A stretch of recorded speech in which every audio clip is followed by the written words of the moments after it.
Alrighty, hello and welcome everyone back to another session of Ilvermorny. We're not going to do a recap because go watch the last session and we want to get the show on the road. We just watched Spider-Man a little fucked up, not going to lie. No spoilers here guys, but just letting you know. Okay, so let's begin. Let's go. Thanksgiving is over. It's been a couple week time skip. It is now the early December. So, the Quidditch game is today between Horned Serpent and Thunderbird. You guys wake up. It's another Saturday morning. Sky is clear outside and the sun is shining through the windows. So you guys wake up. It's that 6 o'clock wake up time for that 7 o'clock breakfast. So, you guys start rising shining. So yeah, knowing it's a big Quidditch day, Yeah. I'm gonna be up like pretty early. Okay. Just washing and like sort of sitting on my bed, but like prepared, got my like uniform laid out on the bed beside me. I love it. Okay. Yeah, I'm just gonna get up and start just doing like some stretches, some push-ups, all that, kind of get ready because I know this is like this is an important one. If we can get past this, then we should be good. Yeah. What about Finn? I'm start reading that diary. That's like we're like fucking. Just you guys pull the diary out. Cool. So you pull out good old Isolde Sayers' diary. Yes, ma'am. So you're reading it. Kiana and Victoria come in the room. They see you two are stretching. They look very excited. Victoria's like, you guys pumped for the game? Yeah, I just want to look at her like nervously and say, yeah, we're ready. You're ready? It's gonna be another difficult one. Kiana walks over to Finn, looks over and goes, what are you reading? Fuck you, man. Already? Okay, just some a diary. Kiana kind of giggles. She's like, is it yours? It is now. She's like, well, you seem very interested in it. I'll leave you to it. And she walks away from you. What do you want to read and which part of the book do you want to read? The book is separated into 3 acts. The first act is her childhood in Britain, or in Ireland rather. The second act is her immigrating into America, specifically Boston, and living in Mount Greylock. And then the third act is her and her family and how they pretty much built Ilvermorny and settled in.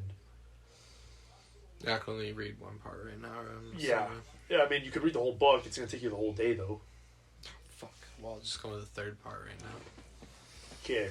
Because I'm assuming that's the entire section, or are you looking specifically for something? I don't know. Just get me to breakfast time. How much I can get. Okay. Oh, I'm scanning for important shit, important words that seem like they're in another language. Maybe 1, 2, anything about the school. I'm searching for keywords here because I'm assuming that's in that part. Can I put this on here? It's a tray. Yeah. Okay. It's scanning for important words, possibly. Okay. What are you two doing? You're looking at your uniform stretching. I want to if I see like the time progresses, just go upstairs and check in the old years, see if I could find I forget her name. Oh, Maxine? Yes, Maxine, and just all of the crew as well. The crew, okay. And then what about Arthur? And Malcolm. I did. And Julia. I do want to follow him up because I clearly didn't see like him going up there, but I don't want to go right away. So I'm gonna say I'll just go and maybe go to Kiana. Okay. You go over to Kiana. She's sitting on the couch. She's already dressed and ready. Same with Victoria. Her and Victoria just kind of talking about subjects and studies. Yeah, I want to say I'm like, we haven't talked about this, and maybe a bad time to know, but it's been bugging my mind for these past few days. But I need to know what was even happening out in the field there. I need to know what happened. Kiana kind of groans, looks at you. She's like, well, it's kind of complicated. They captured Henry Remore, and he managed to escape. Or not Henry Remore. Fuck. She's like, well... How long have you known that's... Who? The Sasquatch? So That's she what looks Thorn over was. you're not in the room right now. She looks over at Finn. She's like, kind of like shrugs at you. Wait, you guys why? are keeping. Am I supposed to like know this? You're hearing this. Oh, okay. You guys are just keeping this. What happened to the trust? This is a big thing. So Kiana's like, listen, Arthur. Like you told me, I can't constantly look into things, and sometimes I do, and I don't mean to, and it just slipped. But why do you say it so openly as if others knew? Kiana has nothing to say to that. Can I roll to see if she's like clearly other? I don't know if that would make sense, but insight to see if like she's like, oh no, no one knows I just slipped, or more so. Sure. Okay, what would that be? Insight? Yeah. 13. Yeah. I The just way wanna- she's talking, majority of Yeah. people know. Okay, and now I want to look. Majority? I want to look over to Finn because I noticed she looked over to see if he was. And I'm just gonna be like, you know, Majority in the house. yeah. I want to say. I was to her, like, bro, if everybody knows that special, okay. I want to say to her before I walk away, and clearly loud enough for whoever in the room to say, I'm like, you know, I understand, especially after my actions and my family and my history and things I've said, but I'm trying to change, and I had to get Thorn caught up in the middle of it for this, and you guys couldn't even bear to be honest with me. And then after I say that, gonna go to where Patrice went. Okay. Cool. So, Finn, you're reading the book. You're over here, this little kerfuffle. Continue reading your book. The main ideas you pick up on require an investigation roll. Oh. I can't just read. Yeah, it'll take you some time. Especially if you're doing it between breakfast. Would you roll? Please tell me it was a 1. I'd laugh so hard. It was a 4. Oh. Okay, well, you take your time. 4 plus. My investigation's a 1. The way Izoltseer wrote the book is actually difficult for you to read. It's very personable and mentions a lot of thought-provoking subjects. So you take your time reading it. Definitely carries you all the way to breakfast. You get through the first few pages of it, though, and something big she mentions is actually after the development of Ilvermorny and her treaty with the Puckwudgies, she actually mentions Henry Remor. Is he even born at this point? Apparently he's very old. What the fuck?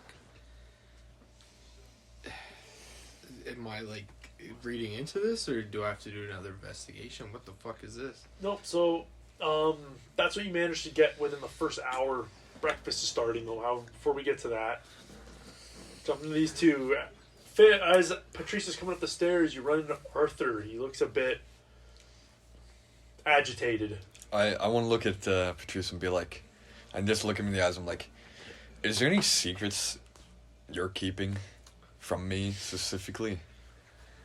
You're probably wondering why I've been a bit timid recently, and like, I know we time skip, but in that time I was going to be a bit active, very sort of not noticeable, but like not willing to mingle with Arthur. I'd say, you know, like just sort of scared. No, Like, yeah, like, I understand. I get what you hiding mean. around him, Yeah. but Yeah. like, I'm sort of obvious that I was hiding something, so he's coming to me like, "Are you hiding anything?" I would look at him right now. Like, I know this is probably not the best thing to say right before a game, but I saved a Sasquatch that night, or that day that Thorn died. Yeah, I found out that Sasquatch is Henry Remor, in case you didn't know. No, I just knew him as a Sasquatch who saved me.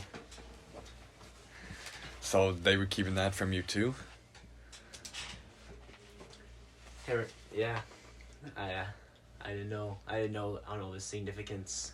I can't roll against David, right? No, I honestly, no. I'm gonna go off and trust. You know, I'll be like, you know, at least I can trust. I guess they looked at it's weird. I don't understand why they wouldn't have told you though. Especially, that's interesting. But you know, I guess it's reassuring. I thought this was a personal, you know, more thing. Even though I'm trying to change, so it's nice to know that it's not just me that didn't know. And I want to pat him on the back and be like, so you heading to the older years for Quidditch, or Do we know that he saved the Sasquatch? Does anyone else know? In this little time skip? No? Kiana and Victoria know. Melvin, of course. Melvin would, definitely know. It But would just definitely me. have been talked about. You probably would have been told. Me and You would have Arthur. picked up on it, yeah. Melvin would have talked about it with you. I wouldn't. Yeah, I definitely think Arthur would have been I'm left just- out I'm of just it. trying to think. 'Cause, the guy shoots laser beams from his eyes whenever he's your Sasquatch. Okay, I just wanted to see. I didn't know. Okay. But So, yeah. Sorry to interrupt. So, Were you trying to roll against me that I didn't know? No, I wasn't going because I. about your deception, Yeah, deception roll. Because You you do were. know he's Henry Moore, so you're saying Yeah. you don't. Yeah. I was more so Yeah. not because I think you're lying, but I want to say if there was like a way I could I like feel see like- any tells or something. That's all. I feel like Patrice is starting to finally put it together though. Like my character doesn't really know because he gave me the thing, but I didn't know that it was him. Yeah. Transforming in a note of the Sasquatch. I thought it was like a note from him somewhere else. That's I think how Patrice Yeah. developed. So as much as it's maybe Not a. it's Oh, still, so you mean Patrice like isn't being deceitful because he was I So don't you know. mean not a? No, I get what you mean. I understand that. Yeah. Okay. That's just how I understand. Okay. Yeah. Cool. that's. So, an hour goes by. Breakfast is ready. It is time to be making your way to the Great Hall. Do you want to continue reading the diary? Yeah. Okay. Can we find? Yeah. Can we find a Ronin? Like, and I'll shit? just go Like, look. that's what I was just Yeah. initially going for. Yeah. Victoria and Kiana move out of the room with you guys. So you guys make your way to a lower floor, specifically the Great Hall is where you find a Ronin and the team. They're all sitting together at the table. I'll get to you guys in a second. Finn continues to read the book. More about Henry Moore. His Old Sayer's notes are very vague about him. However, for the most part, what it mentions is that when they were building Ilvermorny, she hired him to develop labyrinths. He managed to carve his way through the snakewood tree to build the labyrinth. Within her note, it talks about how the snakewood tree wood is actually indestructible. However, Henry Moore had a way of cutting through it. It's not mentioned this way.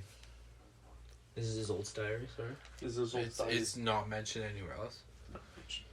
Unless you do a nice juicy investigation roll. Or if you want to spend all day on the diary. Let's try an investigation roll. Again, yeah, go for it. I'm feeling lucky. If not, fuck it. I'll just dip. What'd you roll? Another 4? 3. Oh, beautiful. Yeah, you guys not ready to read today. Fuck you. Read through the chapter. I'm gonna roll again. Sure, I'm going to say you spend an hour, though, on it. Now you're spending another hour, so 2 hours will go by. Oh shit. 11 plus 1. 2. Still not enough. You spend another 2 hours reading through that chapter of the diary, finding no note of Remor and the technique he used to cut through the snakewood bark. You're missing breakfast, sir. Coming over to these guys. You guys make it into the Great Hall where you see Maxine, Ronan, Edson, Malcolm, and Julia all talking at the table.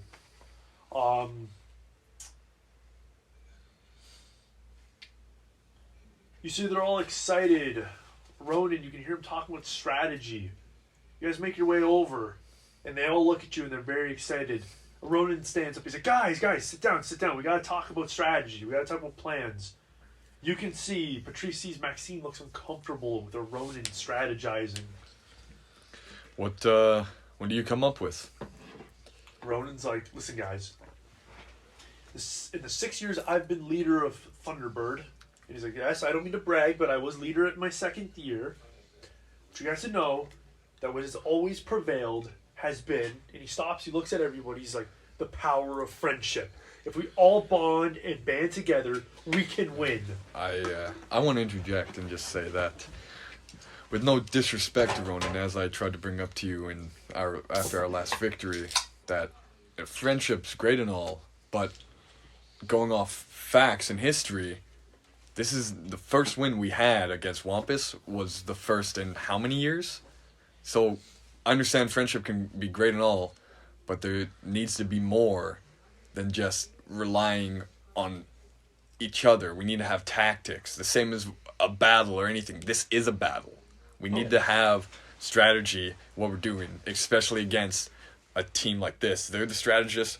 Wampus was the fighters and all that. We need we need something here. We can't just go in and just hope. Cool. Give me a persuasion roll. I want to add that we want to prove that we're not a fluke as well. Yeah. Like that's Proving yourself? Okay. 8 plus 4. So Oh, you needed a 12, so you got it on the dot. So Aroni, he starts just rubbing his cheeks very awkwardly, and he's like, okay, I hear you. I want to see is Maxine still like uncomfortable. Maxine still looks uncomfortable. So Maxine's like, okay, Mr. First Year, what do you propose? well, just going off, I don't think it's best for the seeker, at least, to be coming up with it, because, as I know, I guess it's counterintuitive, but the only thing I do is go for this niche. I'm not really doing much else for you guys, and I mean, Maxine or whoever other might guard me and all that, but from also watching the game, essentially, until I can get this niche, I've realized some things, and that Patrice, while he was in net, he was making the calls and all that, so if anything, I think he has a knack for making up the plans and strategies. I want to be making like eye contact, like sort of looking down, like, and then, like slowly look up. This is also coming off Arthur trusting Patrice as well, because I feel like him and I were in the same boat with not knowing. So Aronin looks over at you, meeting eye contact. He's like, oh, so you know strategy. Let's hear it, big shot. I can't really. I'm not really strategizing good before the game. I just sort of gotta see how they play, and we have to react against it sometimes. But if they were saying they're strategists, then I guess we need to have some sort of strategy to break theirs. And then I also want to look at the other ones, like if they have anything to offer. Is everyone sort of shy or what? Everyone's pretty shy. Edson, very eager. You see he's kind of like wobbling back and forth in his chair. He's like, well, you know what? We definitely need a strategy, guys. Okay, we can't go in blind. Horned Serpent will crush us. Do we remember who's like the fastest at all, or Yes. Would I be fastest or anything? No, you definitely no? Like not of the other people. He's not the fastest. No. I guess. How does that even it's get terrible. determined? How good you are on your broom and what kind of broom you're using. It literally comes down to your stat. What's your flying stat? Oh, yeah, Broomstick we is made a 4. flying stat. Yeah, you definitely have the fastest. Actually, funny enough, you guys' team is pretty slow. The fastest person on your team is a 6, which is where is it? Is Julia. However, despite being fast, she's also very chaotic with flying. Okay. Well, I'm seeing that my fastest person is also probably like the least vulnerable person. I'll sort of say like, yeah, I think Maxine and Ronan, you guys have to anchor us in the back. And I think the chasers just have to be putting in a bunch of work. Because if they're going to be strategy, they're going to have just people flying around us. So you got to like intercept them with the ball, you know. So you should like be more defensive and just look at the guys cutting, you know. And you're saying that to who? You're saying that to the beaters? Yeah, same Okay, as the cool. beaters, to like sort of pick their players off when they come into our offensive zone. Because that's how you, like, strategy, you're just, like, placed in different areas, and then you can move the ball around and knock it around quicker, right? It's not, and then you have people cutting and stuff. So Ronan and Maxine look at you, or Ronan speaks, so Ronan's like, so you're telling me you want us to watch the plays and intercept when we can? Yeah, I think we should intercept and try to just break their strategy where it's weak, but that's what we sort of have to see, because we don't really know how they play, if they're going to just come out defensively or offensively at us. And they won't know how to play against us. So Ronan, he perks his chest up and he kind of like shakes his shoulders a bit. He's like, you know, did I not mention this, guys? Exactly what this first year is saying? I mentioned all this. And you can see everyone, he just kind of looks at the table awkwardly, kind of rejecting what he's saying. Yeah, I just want to say, like, I honestly think we should just get out on the field as early as we can and practice a little bit. Good idea. Get a feel out there, you know? Maxine's like, I second this. We should definitely move out and get our rhythm going. Practice interception. So let's eat and get out there quick. Are we like are we eating right now? Or? Yeah, you're eating with the team. Okay. So I yeah, guess you guys- I put my hand in or something. Yeah. yeah. Ronan looks at your hand. He's like, for friendship. I just want to go in for my hand. I want to remove mine and put it on top of Ronan and be like, for Thunderbird. Maxine puts her hand in. Edson, Malcolm, Julia. Everybody puts their hand in. Yeah. Thunderbird. And they pull their hands up. You guys eat, and then you eventually make your way over to the playing field to practice. However, cutting back over to Finn, you know you've been studying for an hour. You haven't picked up on anything. So you study for another hour. You don't pick up on anything again. You've kind of read the same chapter so many times, you pretty much have it memorized. Another key theme you managed to pick up within it, aside from Henry Moore's secret technique for cutting through the snake wood. I hope I picked up something. It's been 2 hours. Come on, man. Yeah. Did I miss breakfast completely? Now it's done. You haven't completely missed breakfast. It goes on until 10. Okay, God bless. So, another major theme you pick up on in the book Isolde writes about is actually something about something about the Pukwudgie and how the advisor to Isolde, be it, they have a way to get into a secret entrance within Ilvermorny that leads to a crypt. That's so fucked up. It talks about how only the Pukwudgie advisor will learn this secret, specific technique. Isolde doesn't really talk about it in her diary. However, she does note that the Pukwudgie would have records of it. All of the Pukwudgie? Or just that Not specific? all, but specific elders. Obviously, she can't. The ones she names are most likely dead. Been a few hundred years, but Go Well, find Henry them. Moore's still fucking alive, so yeah, who knows what's up with that? he's got a Philosopher's Stone, eh? So, David, but you don't know anything. Am I not? Hey, Finn wouldn't know about that. You can make an assumption, but I don't think. No, this people is know just can me also guessing. tell Yeah, you. yeah, that's fine if Matt's guessing.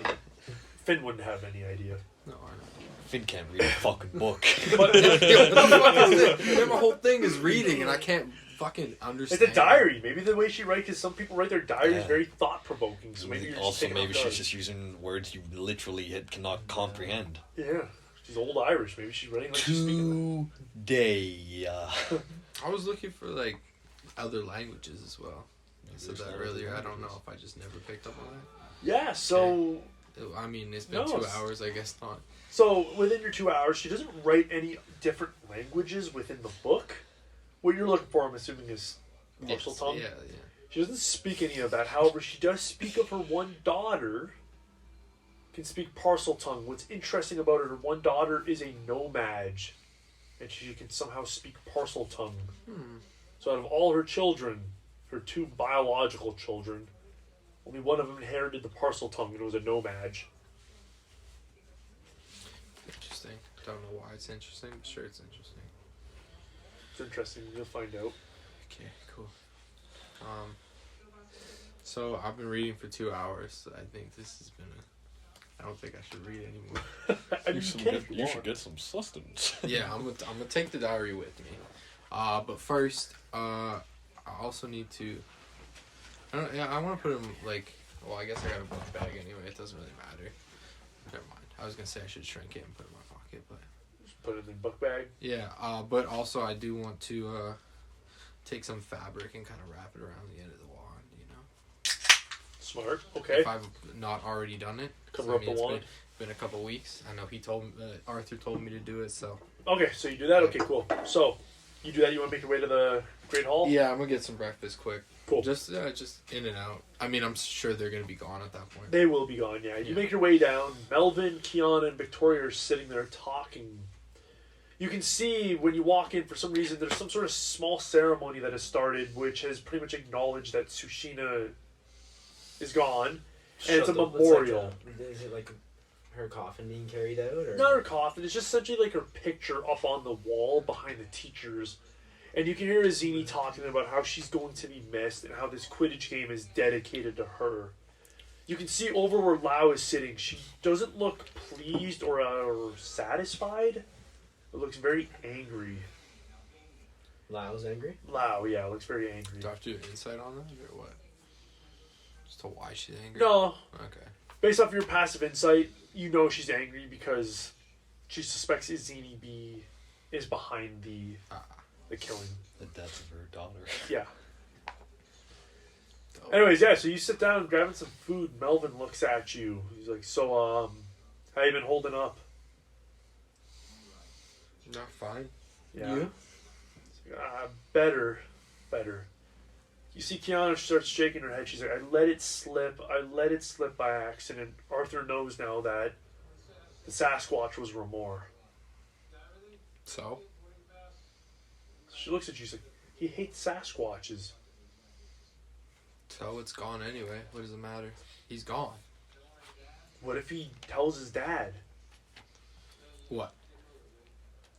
That the Sasquatches were more? Yeah. What does it matter? It's gone anyway. She shrugs her shoulders. She says, I guess. They're looking for it no matter what. And Victoria, she looks at everyone. She's like, we should stop fretting about what was and start fretting about our studies as we have exams coming, guys. Should we not be studying right now? Am I still there? Or have we left? You guys left. Yeah, you're at the stadium. Okay, good. I mean, what are you studying right now? She's like, well, right now I'm worried about herbology, so I've been studying a lot for that. Yeah, no, thank you. Victoria puts her head down. She's like, I guess I'll be studying alone again. Maybe this time. So Kiana looks at you. She's like, are you going to watch the Quidditch game this time? Or are you going to, what are you doing? No, I have some things I need to get done. So Malvin peeps in. He's like, okay, what things? We already talked about this. I was like, those things. All right. Do you need help? I'm not sure how good are you at making potions? I'm pretty awful. Okay, never mind. Don't need you. We're good. Victoria says, she's like, I can help. So, you sure you want to get involved in this? She's like, well, I can sacrifice a couple hours of studying to help you. Think of it as practice for potions.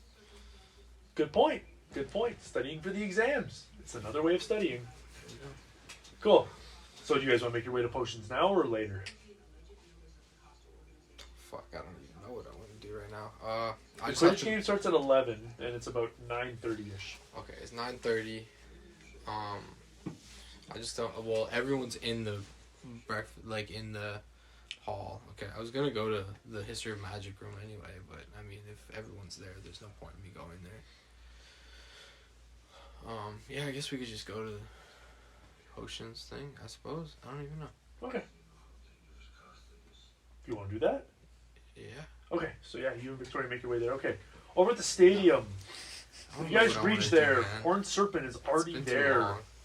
and they You are can't do these practicing. skips. They look deadly. The key or the chasers, when they move past the halfway mark, when they are able to set up in the field at blinding speeds, they're able to set up into these positions, be it triangular positions, oddly spaced positions, whatever the case, they're able to set up and pass at incredible speeds and just whip it Can I into the net. roll see if I can analyze and see if there's like a key part of their plan, like maybe if there's a person or like something, you know what I mean, like a key thing to it. Yeah, investigation, please. Okay. 13 plus 3. Nice. Yeah, so a big. Oh wait, player- investigation you said? Yeah. 13 plus 5. Damn. Yeah. As you watch and study the individuals. Actually, this is insight. So then plus 3. No, you still pass. Okay. Regardless. I was gonna also sort of look at, but I was gonna focus on their beaters when I was looking at them. Okay. Give me an insight roll. Both of us? Just you. I already 'cause did. You already passed. Oh, you already got it? So you're watching the beaters. He's looking for something specific. 9 plus 2 is 11. Okay. So for Arthur, as you watch, you see a key figure in their formation is one of the chasers. They're the individual, the male with dark skin and brown eyes. He's got short curly hair and a very broad build. He's able to quickly maneuver his way through his team. You see, he watches from the back, and then he moves into a specific position, and they always pass him when he nails it. He snipes it into the goal. I want to know if there's like any body movement, maybe signals that for his team to know, or like does he do anything like a tell or something? Nice. So what was your roll again? Was it 15 plus 13 no. plus 3 was So 16. Do you I- can see he talks with his mouth, yeah. but you don't hear anything come out. Okay. Well, I want to relate it to the team and be like, look, every single play that they're running through, he is their key thing. And I know it's silly, but if you're looking at his face, you can see he's repeating the same thing. I don't know what it is, but he's communicating with them. And I know it could literally just be him being like, me, or all that. But he is a key figure. So I want to look to Maxine and be like, I think that's your guy. So Maxine nods. She's like, "That is my guy. I'll take him out." Patrice, with you, your investigation roll, you notice, or your insight roll, I mean, you notice that the beaters are very deadly. They actually don't hang out in the back like Wampus did. Instead, they actually hang out in the front. They lead the chasers forward, guarding them viciously. Something you notice as well is that they also move their mouths. As Arthur mentioned, they move their mouths. However, you don't hear anything come out. It's almost like they're silently whispering to each other using some sort of magic. Okay. So we acknowledge that there's like some mouth movement going on. Like, I want to say, like, they might be casting spells, like... I thought you couldn't cast spells for him. Yeah, so Maxine's like, that's impossible. You can't have your wand on you when you're playing. So she's like, that's interesting. Can you guys give me a history of magic roll? Both of you. History of magic? You have to roll a 15 for this. 15 plus, I guess I have 15 anyways, so... I have 11. Do you Arthur's heard of it. Uh. He's heard that specific teams within the American League of Quidditch do this. However, it's really rare and difficult to do, as it requires great legitimacy. These individuals are telepathically communicating to each other to set up. So, it's hard to read what they're going to do next, as they're telling each other in their mind how to set up. This is a difficult team. Okay, I want to... You cannot read their setups. Yeah, I want to relay that to them. I'll be like, look, reading what their setup is one thing, but I'm like, if we can keep them guessing by switching it up, or either doing an opposite or of what they're expecting, as in, if we're looking one place, and I know it's going to be difficult, look, but throw differently, we could throw it off, because they're going to communicate, and with that communication is also a disadvantage, because they're all relying on someone saying something. So the second someone says something, where's everyone's intention going to be looking at? I don't want to look at Arthur. Okay. Interesting. I don't look at Arthur when he says that. I'm like, I think our key to win this game, our win condition here, is you catching the snitch right now. Yeah, but there's nothing. I'm gonna say there's. I mean, we can run some practice to see if I can like see something quickly. I don't know if that makes sense, but if to keep my eyes sharp. But besides that, if that's what they're seeing, that you guys rely on me, they're just going to take me out or cover me. Yeah. You notice their keeper. She's got light skin and blue eyes, short, curly, light brown hair, and she's got a scar that runs from her ear across horizontally to her nose. She is very fast, and from what you know as a Quidditch fan, she has the best broom you can possibly buy with money. She's got the Fairy Fire number 9. She is so quick, there is no way you are outspeeding her on your broom. Or with your skill. Well, I'll relay that. The keeper, you said? The keeper, the Horned Serpent keeper. Their goalkeeper. Are you sure? Or, sorry, not keeper. Yeah, Seeker. you mean seeker? Seeker, my Yeah, bad. that's okay. I figured you meant. I just wanted to make sure. I was like, I don't really need to care about that. She's really good at getting the stitch. I was gonna say I envy her. Like, she's a dope keeper, the best room. For you, Patrice looks over at the keeper. It's a man with tan skin, hazel, deep, penetrating eyes. He's actually watching you. Making eye contact with Patrice. He's got medium-length black hair done in a man bun. And he looks, as he's making eye contact with you, his team throws the, ball's called again. The Quaffle. Throws the quaffle, and he makes eye contact with you, and he just does this, and catches the quaffle, and whips it back to his team without even looking. Trying to intimidate you into thinking he's superior in skill. Tool. Honestly, I'd just like sort of spin away on my broom and go up to the rings, and get familiar just from moving in between them all. Between them, awesome. Yeah, I just want to. I guess I don't know. I guess it sounds dumb. I don't really know what exercise I can do. So, is there like a? This sounds stupid. I don't know if they have it, but like a tennis ball or something. Yeah, there's like a practice, like a ball you can. Yeah, I was chase just around. gonna do like hand-eye coordination and reflexes. So if I see something moving like quickly, maybe like I can just like train it or get like more in the zone for like paying attention kind of thing. You know what I mean? They don't have any balls available, but there are some stones on the fields you can throw up and use. Yeah, I'll just do. I know it sounds stupid, but Yeah, don't- so you train your hand-eye. Okay, so yeah, you're kind of practicing with that. Can I tell before we get going, like a Ronin, like I get Maxine as well. Like I know Maxine, you're guarding. They're a really good player, but I think a Ronin, you also have to guard like their chasers as well. Like don't worry about Chaser. Okay. don't worry about their beaters. But they'll play like aggressive, but they're just setting up a facade to get the other ones to score. Oh. So, like, I know you're probably going to get struck by them a couple times, but you should have your eyes sort of wary on where the chasers are going. Okay. So Ronan nods. He's like, I'll keep that in mind. I sort of want to, like, is he feeling good right now? Is he confident, or is he still... Oh, he's confident. He's like, listen, he looks at you, he's like, Patrice, as long as we've got friendship, nothing will stop us. We beat Wampus because we were all friends and we were strong together. We will beat Horned Serpent because we're strong together. I want to also say I'm going to be like, hell yeah, I agree with the friendship. Everyone, we have our voices.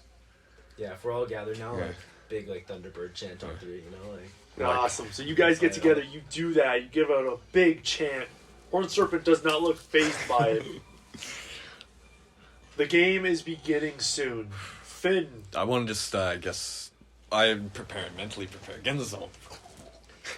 Finn makes his way over to the potions lab. You see the door is open. You gotta peek inside, and you see that Kubo is in there. Kind of sitting on a table looking at you, and he's like clicking and like pointing at the flasks. Okay, let's go. Oh. So Victoria walked in, she's like, should we shut the door? Like, are we doing this in secret? Like, well, what's the plan here? The door was open. Oh, yeah, I guess. Yeah, let's close it. Okay, yeah, so you close the door. You guys make your way over. So Victoria looks at you and says... We don't have the keys on us right now. No. Okay. Victoria says, like, so what's the first potion we're making? Are we only making the health one? Sure. Isn't that the only one I have the ingredients for? I thought that was all. Oh, yes, that's right, That's yes. all you. Yeah, I thought that's all I was sent to get. yeah, that's all Yeah. we were told about. Unless there's other potions we can make. I mean, if you start stealing herbs or some shit, I don't fucking know. How close is it to the Herbology Lab? The Herbology Lab is up the stairs. However, you'd have to exit the room and go up the stairs. However, there are herbs already grounded and prepared within the room in a locked cabinet. Can I try to pick the lock? Yeah, give me a dexterity roll. It's Dex? Yeah. my fucking stats, bro. Oh, fuck. Wait, is it Dex or Sleight of Hand?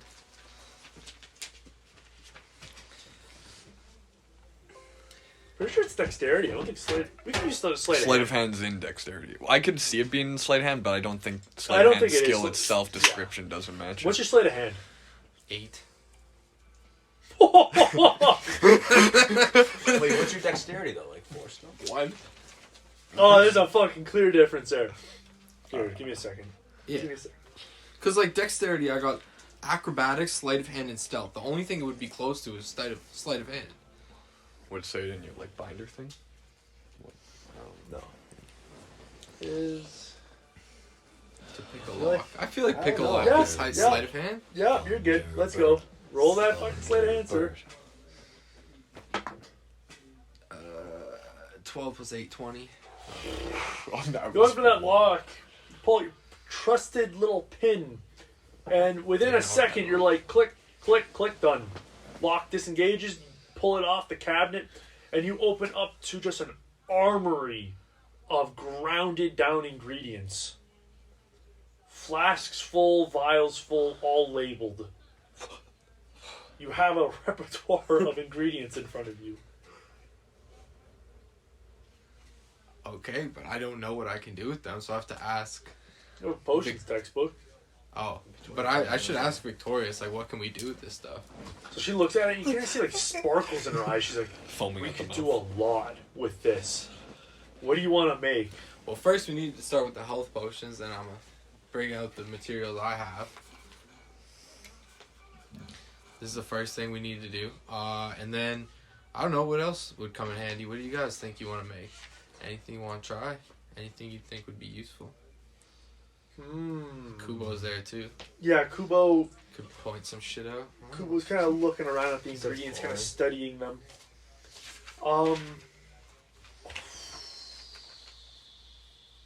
30. Okay. Give me a minute to look at the stuff you can make. Because there's a lot of stuff you can possibly make.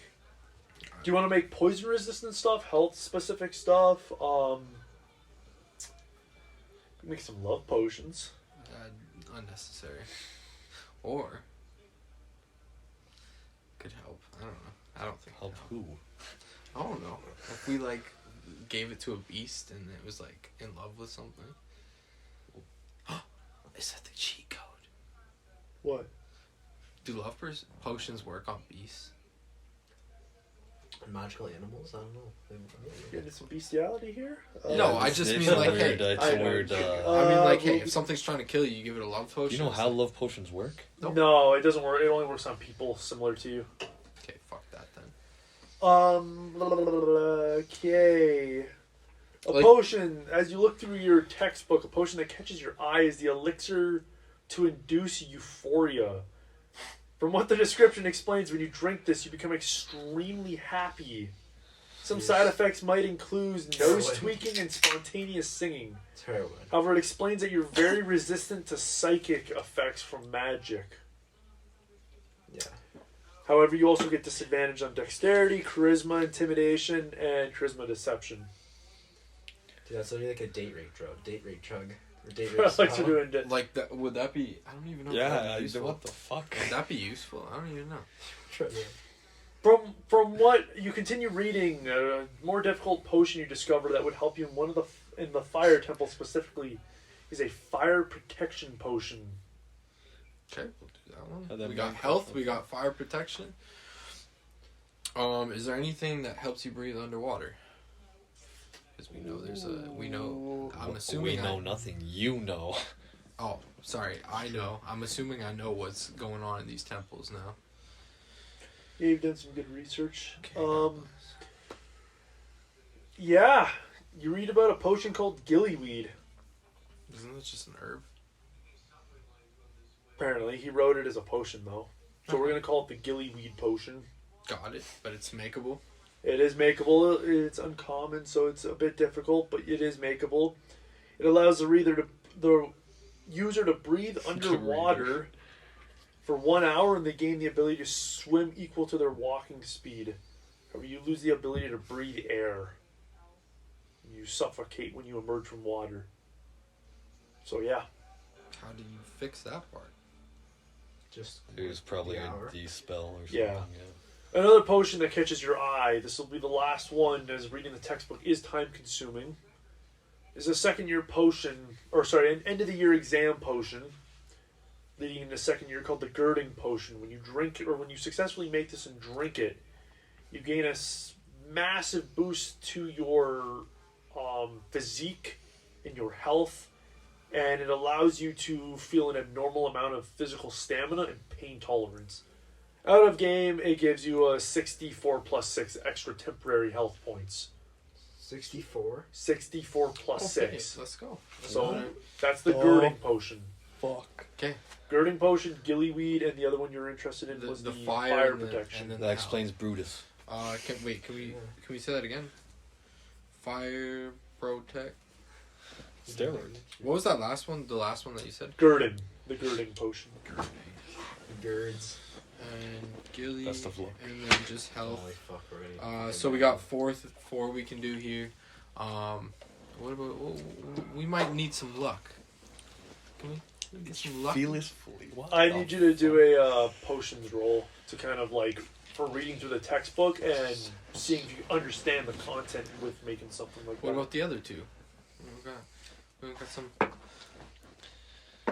Well, I'm not even gonna bother saying that one. 8 Oh, what's your potions? and 10. Well, it's not. It's A. I didn't understand Oh, I it. thought that was a 7. I thought that was 7. I didn't understand. The book just That's a lot, I'm burns. sorry. Yeah, no, you read through the textbook, you don't find anything. Oh, we could have used some luck, but that's fine. I mean, We're- that's we're luck good if, with the that, other if you're 4. getting that number out of your system. So you roll it again. Yeah, back to back. Yeah. Sorry, we'll stick with the 4. We're good with the 4. Yeah, rolling back to back ones would be horrible, huh, guys? I just That's a pretty good potion, holy shit. Okay, so, you begin... wait. What's that potion? What's the one that you said is pretty good? I'm guessing that caught my eye as well. Yeah, sure. You, it's near the end of the book. As you scroll through for anything that can increase your luck, you find something called a strengthening solution, which increases your strength score drastically to 21 for an hour. Okay. This is more Brutus's potion. Do I understand that one or not? You do. You understand how to make it. Understanding is one thing, making it, Yeah, it's a whole nother story. Hey Yeah. man, these people are good at potions. I'm assuming. I imagine that's a last year, like, spell. Or potion. No, Oh, the this is a one's big better. one. I think the girding one. The girding one was better than the strength one. For the third temple, the wind one, you would know that the creature induces sleep to its victims. The dude in our tower knows how to make that. He made it. I remember that from our first session. Nice. Wait, what did he The make? dude in the picture in our tower made the anti-sleep potion. Yep. So this is called the Wide Eye Potion, also known as the Awakening Potion. Okay. The morning after. It removes up to 2 levels of exhaustion and prevents any sort of non-magical drugging, concussion, or sleep or restlessness. Okay. So it's So like, we gonna try to make these shits or what? Yeah. So how many do you want to make them all? Using the ingredients there? Do we have time? Yeah, you do have time. It's going to take you probably a majority, like, I'd say a few hours. Yeah. Okay. I mean, like, okay, the ingredients will obviously look like they're missing. Oh, yeah.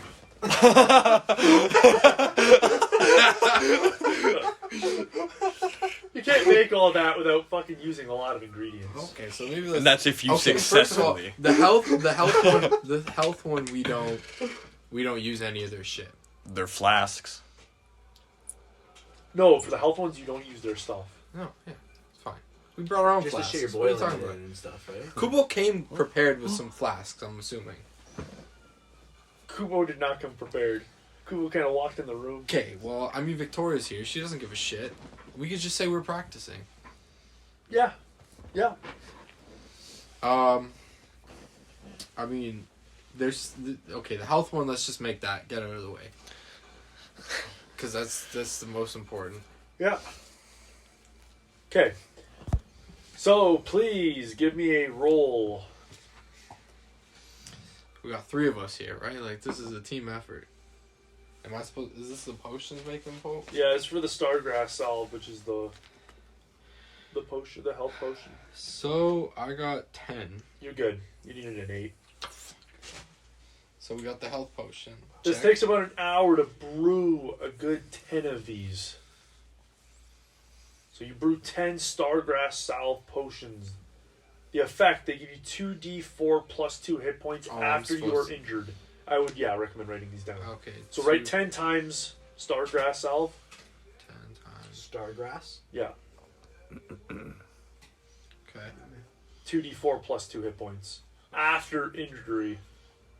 Which means you have It's to a, get hit. it's a healing potion. It's a healing potion, yeah. Yeah. Okay. It's a balm you wipe on your injuries. Okay. Okay. What's the next thing you want to make? Can it not? Will it overheal you though? Like It will not over you, unless you have temporary hit points. Okay. I'm not sure. Okay. Between the strengthening solution and the girding, like, only need 1, right?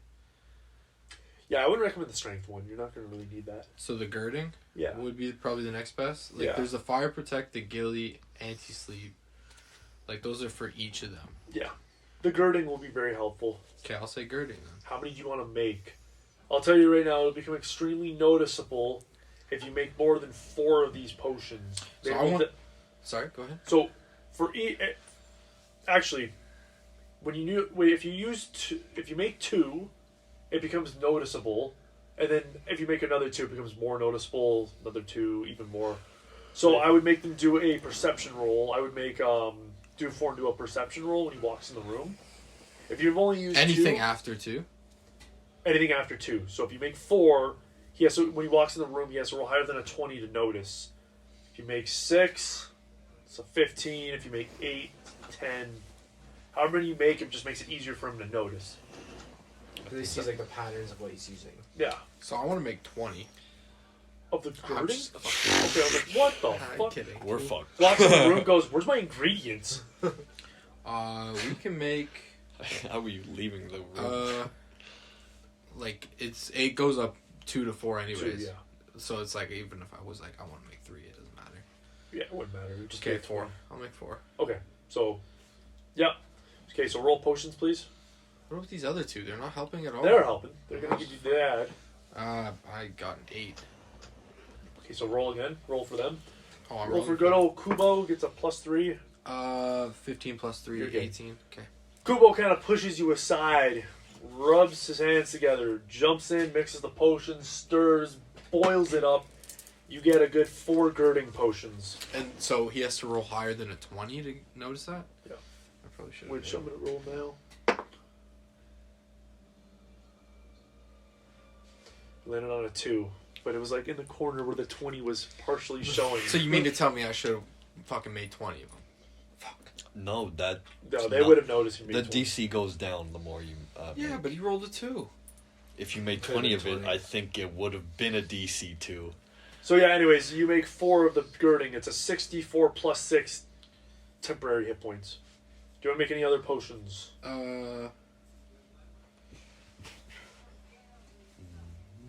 Why do I not have time? You do have time. Just checking. Again, the more ingredients you use, because for the girding, you've used girding now, so it's at a 20. However, if you make another 4 for gillyweed, it will bring it down as well. Because again, you're using multiple ingredients, so he's definitely going to notice. Well, we got the health. We got the girding. There's gillyweed, and then the other one you wanted to possibly make was the... There's anti-sleep, gilly, and fire protection. Yeah. I mean, we could always come back. Okay, so you're just going to focus on those? I mean, well, there's probably other ways to breathe underwater. Okay. Maybe. Yeah, we'll get those, and we don't want to draw too much attention to ourselves. I'm sure Victoria's not pleased about taking shit No, from you the can school. see she's vibrating with anxiety. She's kind of like, oh god, like, let's hurry this up. I thought you wanted to practice. She does. So she's been watching, but you see she's getting more nervous the longer you're there. Okay, so we're done. So 2 hours have passed. Within those 2 hours, something has started. A Quidditch game. Pew. Oh, yeah. Okay, so... Oh shit! Here we go, boys. Oh, fuck, yo. Let's go. Can we take a break before we start this? Yeah, sure. Yeah, yeah. Love it, yeah. Alright, we're back.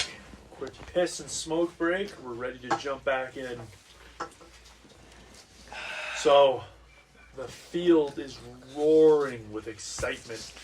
Thunderbird in the stands cheering for their hopefully second win. Horned Serpent, they're quiet, watching carefully as their team prepares to defeat the Thunderbird team.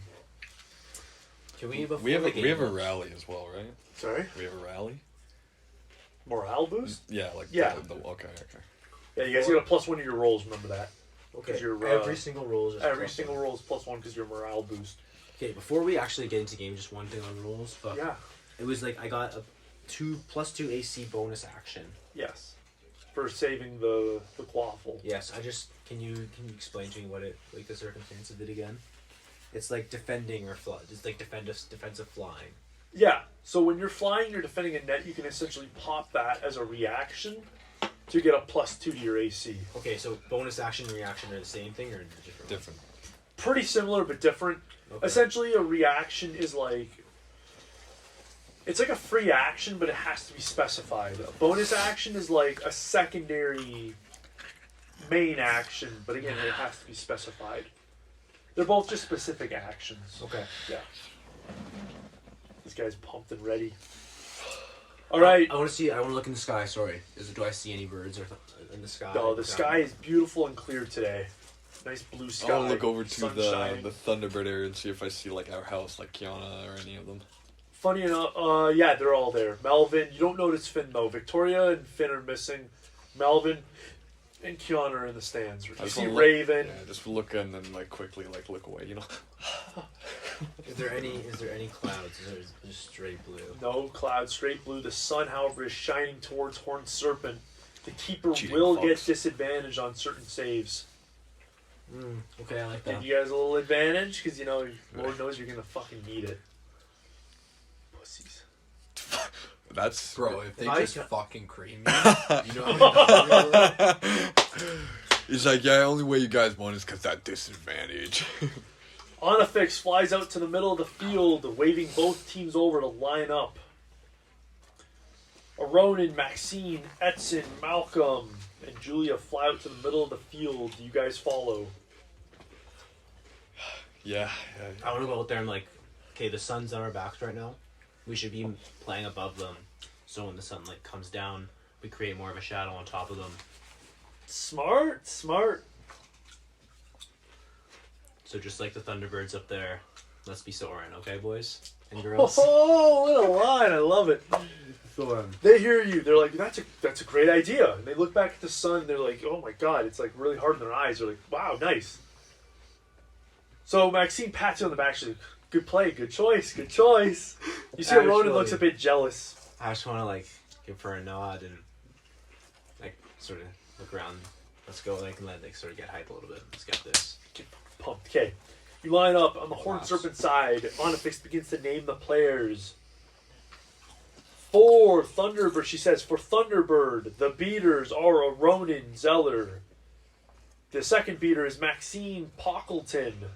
Their chasers are Edson, Malcolm, and Julia. Their keeper is Patrice, and their seeker is Arthur. For Horned Serpent, their seeker is Janice. You look over Janice, she has light skin, blue eyes, short curly brown hair. Again, she has a horizontal scar from her ear to her nose. She looks ready and determined as she flies on her broom. The next person, she's like, for the chasers, we have Grace. She's a dark-skinned girl with green eyes, medium length, red wavy hair. She's taller than the other players on her broomstick. And she's constantly looking around, observing you guys, eyeing you, watching you. The next chaser is Kai. Dark skin, brown eyes, he's got short curly hair and a broad build. He appears quite energetic as he's rotating his limbs in a windmill-like fashion, getting them nice and ready. Wait, is this? Have we seen the guy that Jared spotted or not already? Or not? No, so him, the keeper, or sorry, for the seeker? No, he said there's like a short brown hair guy. Yeah, that was Janice, which is a girl. That's Janice? the seeker on their team. My bad, I saw porn. For their keeper, Declan. He's messing Onifix it up. points out to Declan, tan skin and hazel, deep penetrating eyes. He looks Patrice in the eyes. The keeper? Smirking, yeah. Smirking. His man bun kind of flows in the nice cool breeze, the cool autumn breeze. He raises his chin to you, looking as if he's judging you. For the beaters, she says, Summer and Spring Sadlin. Identical twin girls with average builds, tan skin, and lime green eyes. They both have very short hair, and they appear ready, watching the team, smiling and nodding confidently. The last chaser she points out is William, is a plain-looking boy named William. He's a bit rough, he's got a bit of rough and ruddy skin. He's got also green eyes, and he appears to be the shortest on the team. However, he looks humble. He's kind of looking at you guys, and he looks at a couple of your teammates, specifically Ronan and Maxine. He's like, well, I hope for a good game, guys. Hope for a good game. Onifix looks at the two teams and says, all right, introductions have been made, tradition has been followed, it is time for the game to begin. Players, assume positions, please. Yeah. Get in the net. Put my hand in. Oh, Yeah. shit. Yeah, everyone gets their hands in, ready. So It's like, are we like, or is it like sort of like, is she amplifying her voice? Or are we all like? She's amplifying her voice. Okay, then if we're already flying, then yeah, Okay. just get in front of the nets. So she yells begin. She throws, or she opens the case and the quaffle flies up in the air. And so it begins. Is the snitch released? No, the snitch doesn't get released till like halfway. Oh. Yeah, you get to just. Who wants to roll for chasers? Who wants to roll for beaters? Matt, do you want to roll for anyone? Actually, you're not there. Fuck you. I'll roll for beaters again. You roll for chasers. Sure. As I did last time. For the chasers, please roll. See who gets to go first. 18. Damn, Maxine's got that +5. 11 plus 6. Maxine runs up quickly. Or not Maxine, she's a beater, my bad. Edson, my bad. Edson runs up, grabbing the quaffle, quickly grabbing it from the team. Immediately, though, these beaters on Horned Serpent lead the charge. Immediately, one of them, actually funny enough, the twin sisters collide with him, possibly. 13 plus 6 against us. Immediately, when he gets a quaffle, these girls read their play. These twins collide with him, knocking the quaffle out of his hands. A girl on Horned Serpent, a chaser, Grace, the dark-skinned girl, green eyes, quickly grabs it, and you see their mouths move, and in a blinding flash, they zoom across the field, getting into a position. A Ronin tries to listen to what Patrice had told him about guarding the chasers and watching the play. He rolls perception. Fucking 18. Yeah, I'm just rolling for his perception score. It's not anything. Yeah. 18. A Ronin reads the play. Holy shit, this is big. Okay. That's 2 18s. Okay, we're on a good Yeah. ratio, yeah. Okay, I need you, for the beaters and the chasers, both of you roll for a wisdom save for your team. Wisdom. 13. 17. They stack up. A Ronin yells to his team. He's like, guys, they're preparing. I'm on the chaser. I'm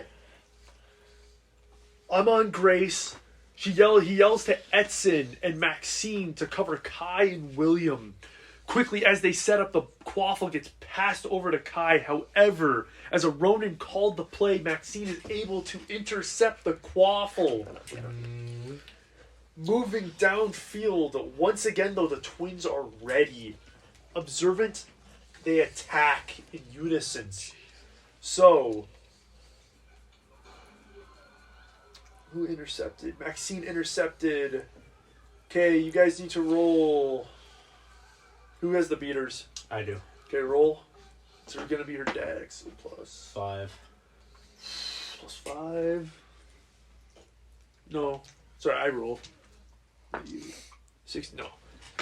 She gets the quaffle. As she gets to the halfway field, the identical twins again, they smash the bludger at her. And it just smacks into her, knocking the quaffle out of her hand. This time, quickly,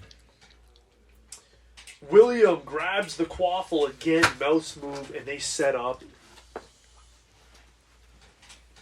A Ronin with a 20 as the quaffle flies up, as William goes to grab it, a Ronin swoops in, stealing and reading the play. He moves in quickly towards their keeper net. Jesus. Roll. He's a chaser, so roll. He's gonna No, Ronin's a beater. or a beater. My bad. No, so roll for beaters. Can they score? 6. No, they can't. Oh, no, they can't. Ronan, not very good at scoring, but good at hitting and intercepting. He goes to whip the ball, however, the keeper easily, not even looking, he's still eyeing you across the field, just moves his broom out slightly and reaches his hand out, grabbing the quaffle, bringing it back. He whips it long arm. Nice. Back to the middle of the field, in which William, where he got hit, quickly turns and grabs it. Much of the team has moved downfield with you, and now they're moving back to cover you, leaving the nets open with you with no defense. You see Maxine trying to move downfield quickly to help you. However, they are setting up. I need you to do a wisdom save to see if you can understand their setup. It is a 15. 8 plus wisdom is 2. Okay, you get disadvantage on the save. You get a +1 though with it. We get +1s on everything. Yeah, so right? 11. Hey. Thank you. Nah. So they start to. William passes over to Kai. Kai passes to Grace, and in that moment, just snipes it at you. You need to. They get a.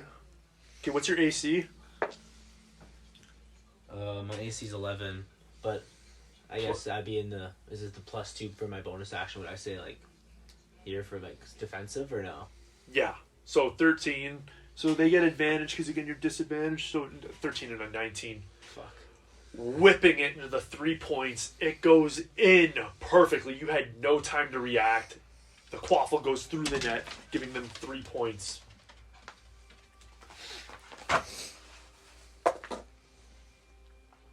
Oh no, 30 points. Yeah, 30. I was Thank you. gonna Yeah. say. I was like, It wait, was higher. Yeah. 30. Boom! The Horned Serpent crowd starts cheering. Onifix narrating. And Horned Serpent leads with 30 points, scoring the first goal. You have the quaffle. A Ronin comes up to you. He's like, okay, what's the play? Do you want us hit the middle of the field? No, Ronan, you just still like stay above them, but you shouldn't be carrying the quaffle. You got to move it to the chasers, I believe. You know, they're always going to be planning their attack, so your job isn't to score goals. So he's like, well, I saw an opening and I went for it. You know, you got a good interception and keep on reading their plays, but once you get the ball, I think you got to move it quicker. Move it quicker. Okay, so he nods. He's like, okay, I got this. And I want to look at the chasers, be like, I know you guys are guarding and we're keeping track of them, but if we have possession, you just gotta get above them and just sort of pass it around them, you know, or get it as far away as me as possible. Okay, cool. They nod. One of the Horned Serpent players, Kai, the dark-skinned boy, yells out. He's like, are we playing or talking? Throw the frickin' ball, man. Yeah, I want to sort of like break them up and give the ball to like Exton. Edson, all right. You pass a short pass to Edson. They carry down the field. Okay, he's a chaser, so this time actually roll. Nat 20. I'm not No, it's okay, yeah. Edson, you guys move in a team. Maxine and Ronan cover Edson as you guys move down the field. They manage to stop the bludgers and beaters from intercepting the quaffle. Moving down the field, Edson has a perfect shot and he goes to just snipe it towards the net. So your chaser will roll. You have to roll higher than a 16. Well, it's 15, and no matter what, we Plus have a +1. Yeah. That's a snipe. So it's a snipe. I guess he would only be sniping at the 2. So he snipes it. And it just manages to sneak by the guy's fingertips, going into the net, scoring 20 points. Wow. So it is now 30-20. Horned Serpent, the keeper, Declan, holds the quaffle. That was like immediate too. We're just Yeah, with that 20. So That was nice. Declan throws the ball long to your guys' side. As the ball is coming towards you, I need you guys to do perception rolls for both the beaters and the chasers. 17. 15 +1, 16. 17 plus 1's 18. Summer and Spring, both their Back-to-back beaters on their 15. team, smack the bludgers towards the players ready to catch the quaffle. However, they see it coming.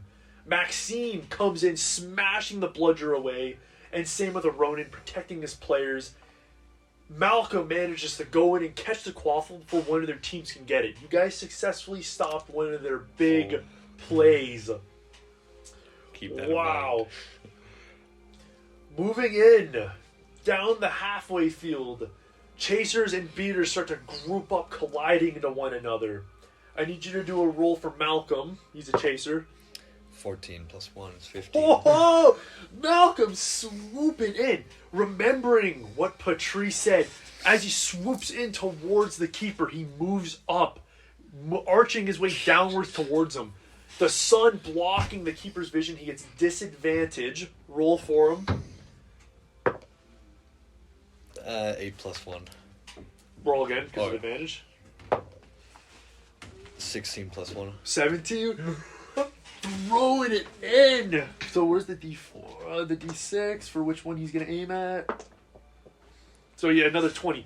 Aiming it in, Malcolm hits it through the 20 loop again, scoring another 20 points, bringing it to 40.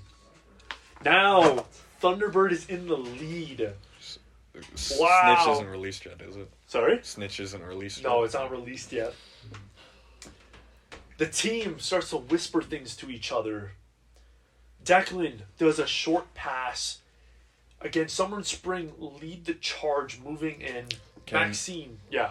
As Arthur, because I'm just waiting. Yeah. I guess that I want to. Can I roll to see if I see maybe them just trying to make it a diversion kind of thing, while one person maybe sneaks to get position Do or insight? something? Yeah. Insight is 3. Actually, that'd be perception. Oh, perception is same thing as 3, so 17 plus 3. Oh my god. Yeah. With your bird's eye view, you notice that all of them are moving, and however, they're so clumped together that there's one player who actually veers off the charge. So the way they split off, it actually hides one of the players behind a beater, allowing for a diversion. Yeah. I want to call that out and just to prepare them. So roll for beater. Ronan sees it smashing a bludger towards the person, towards the... 8 plus 1. plus 1's 9. No, there is... he smashes the ball, however, it misses, but it causes the person to become startled enough that it kind of screws up their play. So it's a good call. They keep moving into position, though. However, with their thing at disadvantage, they're going to go for a pass. A 7. No, so nice. They go to set up, however, because of the play was kind of disgruntled them, it allowed for an easy interception from Julia. Julia energetically pushes through with her broom, intercepting one of their passes. However, again, the twins read this. Very perceptive. They move in as she catches the ball. She's going to need to do a deck save. Who's got the chaser? Me. So roll for a deck save. He's roll higher than a 16. It's 13 plus 1. Yeah. What's her? Julia's is a 3. Oh my god. As she catches it, the twins come in bashing into each other as she quickly lifts up. Moving down the field, the chasers rally beside her. The chasers clearly behind her, catching in up on her. However, Julia gets it to the net. Julia remembers what also Patrice said. This time moving up and again arching down to snipe it. So roll again and she gets advantage. Again, roll higher than a 17. Okay, so 14 plus 1, 15. I don't know what her thing is anyway, so... Oh, Julia? Yeah. Yeah, then 10 plus 1, so... No, yeah, she would have got so it. Nice. 15 yeah. Again, sniping it, which net though? Sniping it for the 30. From deep. 70 points to 30. That's big. The snitch is not released yet. However, It's still chilling in there. Declan brings the team in as he catches the quaffle. This time, Declan moves his way down the pole, lower towards the ground. I'm going to keep, if I see that, I'm going to keep my eye on him and sort of come down in his level too. Okay, nice. You do that. Declan whips the ball lower. The team actually start to do like a wave-like motion. Someone catches the ball or the quaffle. They pass it up, and then when that person catches it, they pass it back down. Let's see how smooth this play is.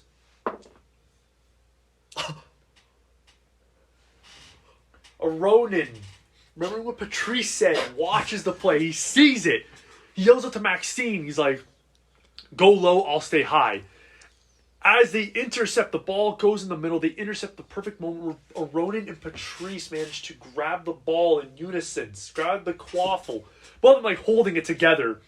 They look at each other, and Maxine yells, let go. Ronin says to her, no, I got it, let go. Causing a bit of a conflict situation. In doing so, one of the chasers on their side, Grace, quickly comes in from the top to grab the quaffle. I need you to do a deck save. 15. As it comes in, 16. as it comes in, Edson yells, "Let go!" They let go of the ball in unison, and Edson grabs it from below, zooming past Oh my god. their defense. Again, reaching the keeper, he goes to snipe it. 13 plus 1. But the keeper's at disadvantage, right? Yeah.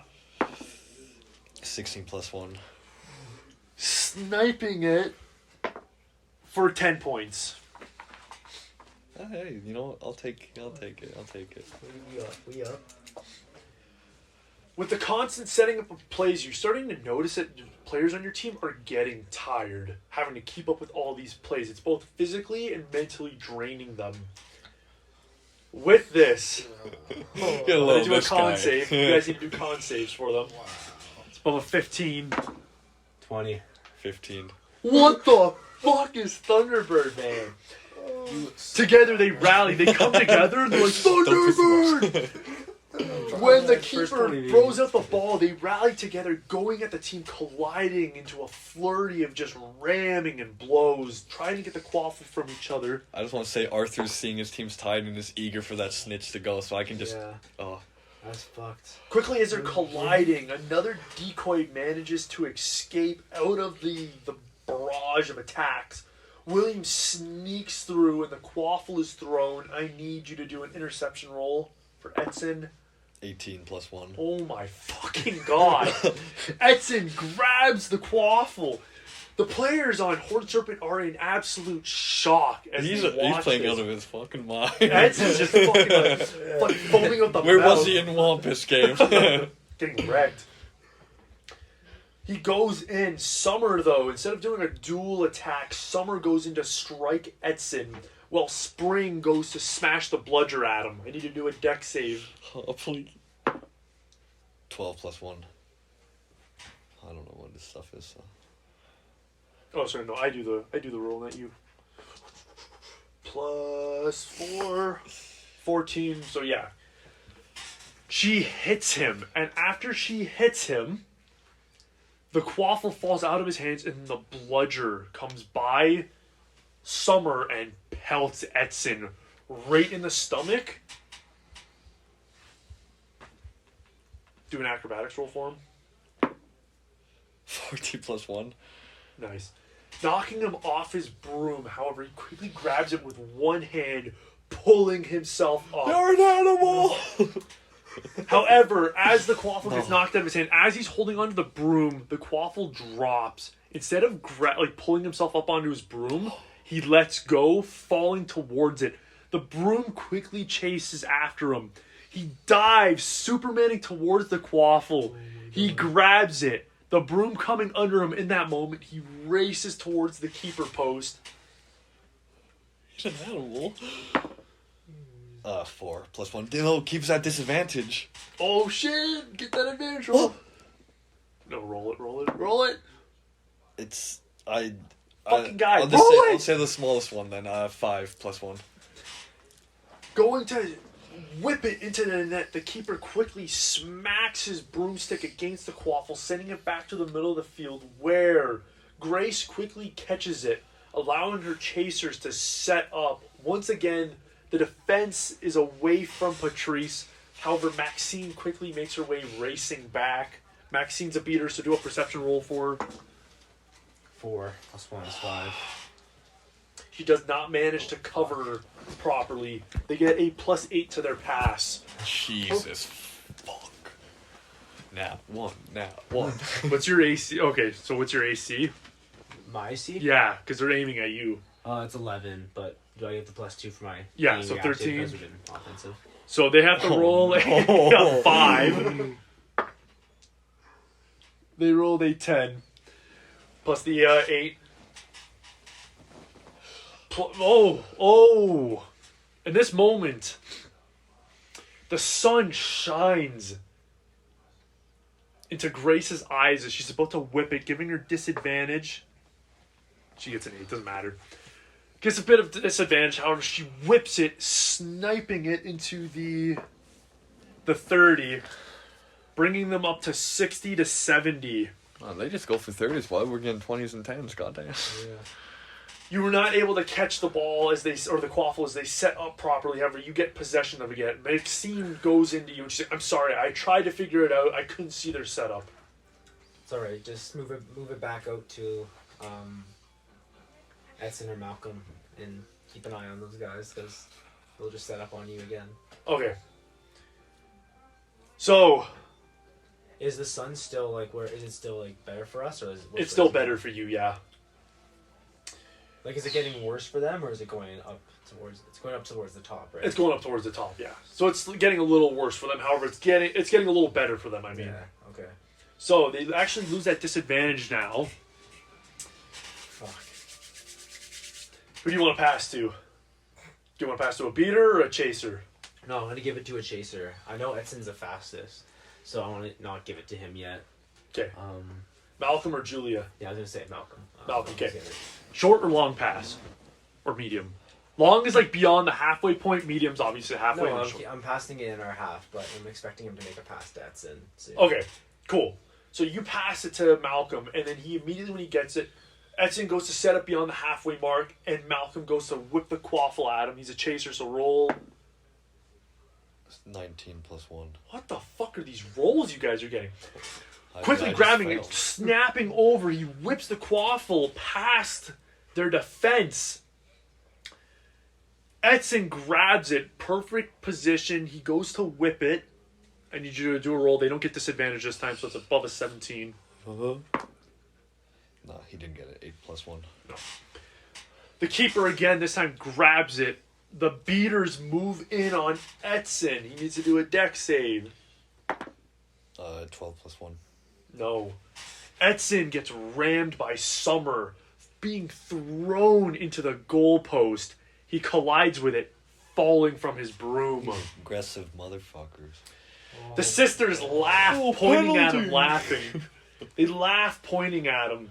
I want to be like, calling for a penalty as well, seeing if where the ref is. Onifix raises her hand and says, fair play, continue game. Maxine looks pissed. She looks back at you, shaking her head. She moves in on one of the sisters. The bludger comes towards her, and she goes to just snipe it towards one of the sisters. Give me a roll for her.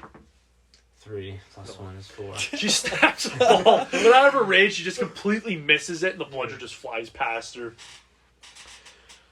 Again, they're doing a setup. Both of you do perception rolls for the players. Do I see a Ronin around? 19 Is he plus 1. 4? Is he A Ronin's at the middle, like, trying to watch. 19 plus 1. I want to. Really? Yeah, dude, I'm Nice. not even kidding. I want to tell a Ronin to Until work it gets- on to start getting physical with the chasers. Oh, with the shade? Okay. Okay. Okay. and I'm just- I'll roll for it now. Yeah. And I rolled a 19. Oh my god. Plus 1 is 20. Did you roll 19? Yes. Perceptively, the What the fuck? players No, it's pull hard 'cause back once I with the ever start chasers playing as they with them. push forward, watching their setup, not allowing them to set up, causing a lot of coverage. However, Kai has the quaffle. He goes to just take the shot at you anyways. Your AC is 13, Yes. This is. so they get a +4. Okay, that was on the corner. That's a 13 plus 4. Where's the D6? 2. So they snipe it in the net for 10 points. You're not on your game today. However, they're fucking great at setting up. It is 70-70. The snitch is released. Perception roll, sir.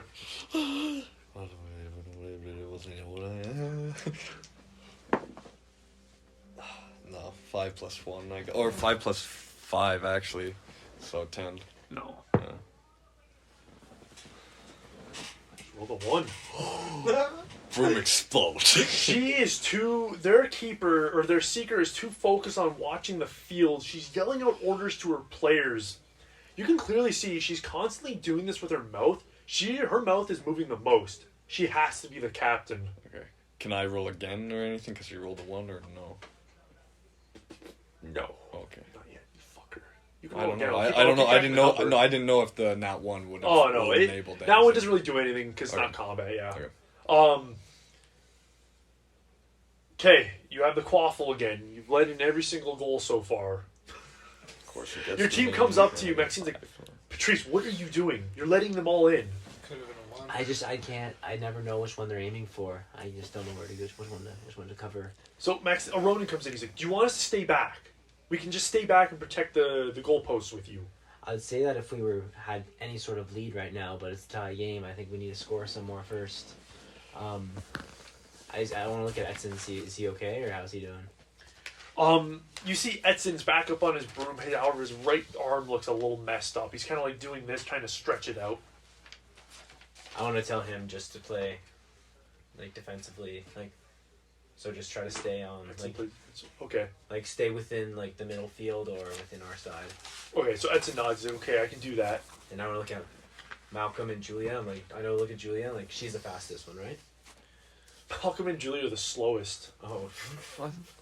I'm like, what if you have to score at least a couple for us, or one or two for us right now? Julia's like, I can do that. I can. Oh no, sorry. You are right. Julia is the fastest. Okay, yeah. Mixed up the number. Yeah, so Julia's like, I can do that.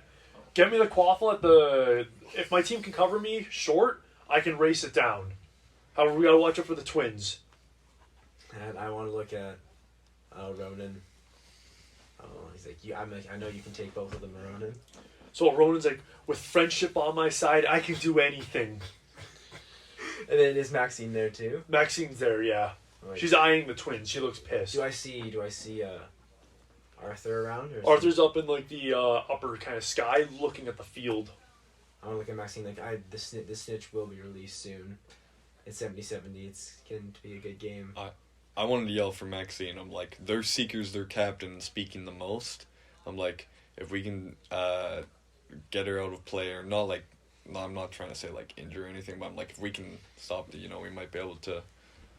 So Maxine nods. She's like, so Maxine looks at you. She's like, so should I stay away from defense and try to knock out their Seeker? Yeah.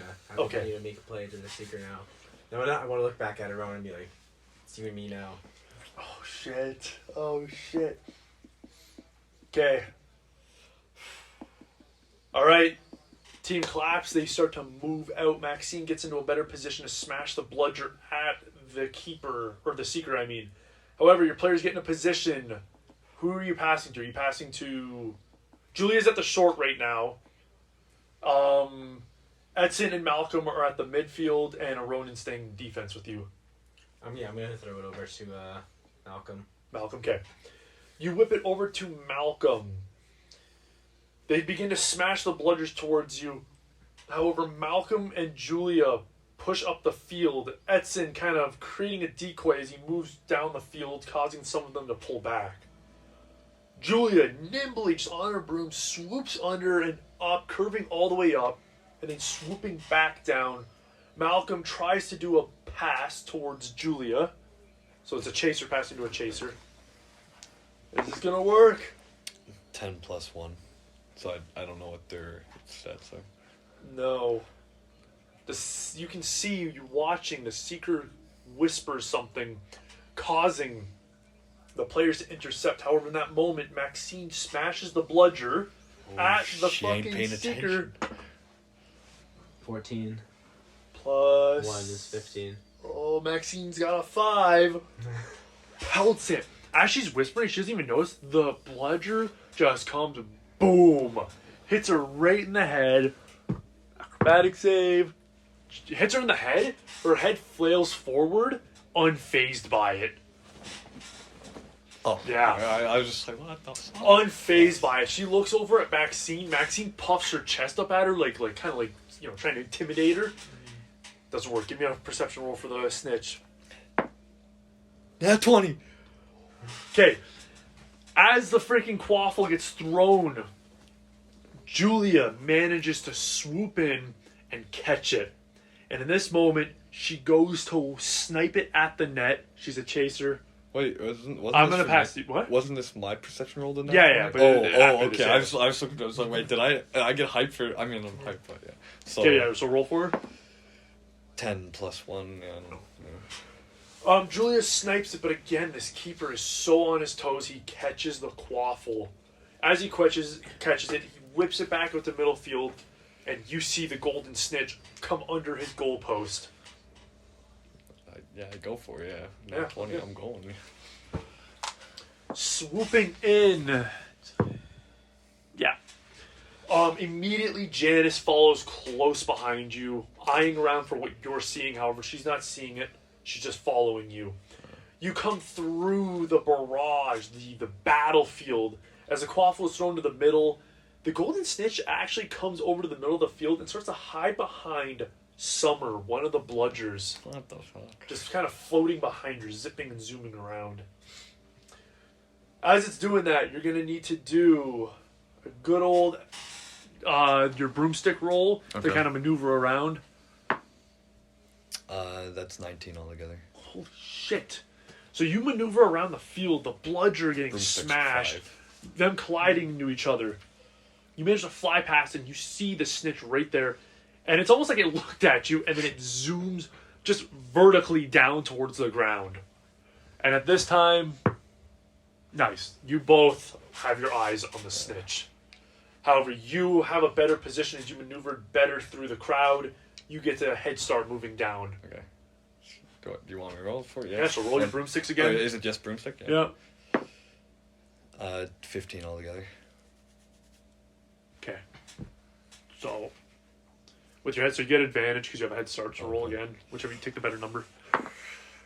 Oh, thank God. That was a nat 1. Okay, so better numbers. She had a 7. However, with her broomstick, would you roll? You had a 15. Yeah, 15. She has a 15 too. Her fast broomstick. You have an advantage. You're pushing forward, however, just zooming next to you with her fast broomstick. Jesus fucking You are now Christ. neck and neck again, vertically moving towards the ground, towards the snitch. The snitch is not letting up. It is just barreling towards the ground. Do you let up or do you keep going? No, I'm going for it. Yeah, I'm going for it. Yeah. I'm going to try and, like, angle at her, though, you know, like, kind of push with it while I'm going. So as we're going down with it, you know, kind of... Smart. Yeah. Okay, do a strength roll, please. Strength. Pushing into her. What'd you roll? Nat 20. What the fuck are these rolls? Third one tonight already. You start to smash into her, causing her to kind of lose balance as she flies towards the ground. In doing so, it gives you the perfect opportunity to reach for the snitch. Sleight of hand, please. Again, it's still early. You have to roll higher than a 15. 12 plus 4. Well, plus 5. Because, yeah, the plus 1, yeah.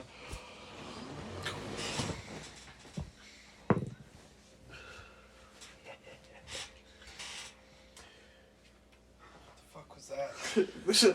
I was about to win, so he's like, nah. Yeah, that was fucking clean snatch. Yeah. You smash into Janice. And as you do that, you're able to quickly reach over for the snitch as it continues to the ground. Your hand reaches out, grabbing it, and you quickly manage to just, like an L shape, just boom, and pull out quickly like a 90-degree angle without colliding into the ground. Oh. You fly back up, revealing the snitch. The game is over. Horned Serpent loses. Horned Serpent people in the crowd look upset. I'll just be like immediately and dive down where Arthur is and celebrate. The whole team gathers in. A Ronin comes up, patting you on the back. He's like, great calls. Great call on watching the sun. That was very well done, Patrice. Hey, Ronan, you executed out there too, so you have a lot of you led us to this win today. Damn. So Ronin nods. He's like, thanks, man. But it was. I appreciate that. Friendship, right? Friendship room, friendship.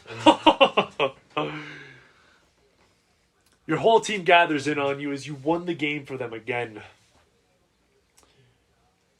Maxine comes in. She's like, why are you guys cheering? We played like shit. She looks like very upset. She's like, Ronan, you and I barely covered their beaters. Their beaters bullied our chasers. Our chasers shot decently. However, we need better team formation. I don't know, look at Maxine and be like, Maxine, our record right now is 2-0. And we just beat the strongest team in the league and the smartest team in the league. I'd like to add in, I'm like, after Patrice said that, I'm like, I'm on Patrice with what he said, but Maxine's right. we won because I'm getting the snitch, but I was neck and neck. It could have easily have been her. I just ended up getting the luck for it. It easily could have been, and we would have lost all that. We had the upper hand, and I was watching. We had the upper hand, and we didn't score. We haven't scored actually since. We had the lead. Yeah. The game was tied. The game was tied, yeah. Maxine says, like, there was a clear... Like, they managed to score on us only 3 times. However, they managed to hit the net the bigger points more. We scored on them 4 times, but we were just not able to snipe the good goals. I'm looking like, yeah, I could have played better as well. I'll admit to that. I'm just gonna say, I'm like, we should... The teams we've beat, we need to take... As Patrice said, we beat the 2 best teams. Let's take what we've seen them do and apply to us. We've beat them, so now take what they do well and apply it to our own team. I'm not in agreement. Like, yeah, I had a lot to learn from that Declan guy, but like, Yeah, he was good. At the end of the day, we're still. Yeah, actually, it wasn't that good. He let more goals than you. I know. I was that. Actually, you didn't play bad. You only let in 3 goals. It's just they were hard points. Yeah. So Maxine nods. She's like, okay, I Did you make a understand. save? Did you make a save? I didn't make a save though. Yeah. No, you didn't. Yeah, so you played like shit. So yeah. But then 3 You're goals 0-3. Yeah. 3 goals on 3 shots. That's not a We good played well offensively though. But he did make calls, though. Like, Yeah, he did make he good was calls making a and bunch of passes. calls, Yeah. Your pass percentage was Holy 100. fuck. Horned Serpent is celebrating again. You see Silas in the crowd just Horned like... Serpent. Thunderbird, bitch. Sorry, Thunderbird just screaming and shouting in excitement. Finn. Yeah, I'm gonna go to the washroom probably. Yeah. So Oh, after what's brewing that? your potions, did you want to brew any more or you're done? Oh, what's that? I have to piss, man. I thought we were done. Oh, What the I thought fuck? you meant the game. Alright, back at her. Cutting over to Finn. You just left the potions lab. After brewing your potions, you're with Victoria, and Kubo is shutting the door behind him. Over in the room, you can see the History of Magic door is open. What? No, you're on the wrong floor. That's the creatures. Never mind. I take that back.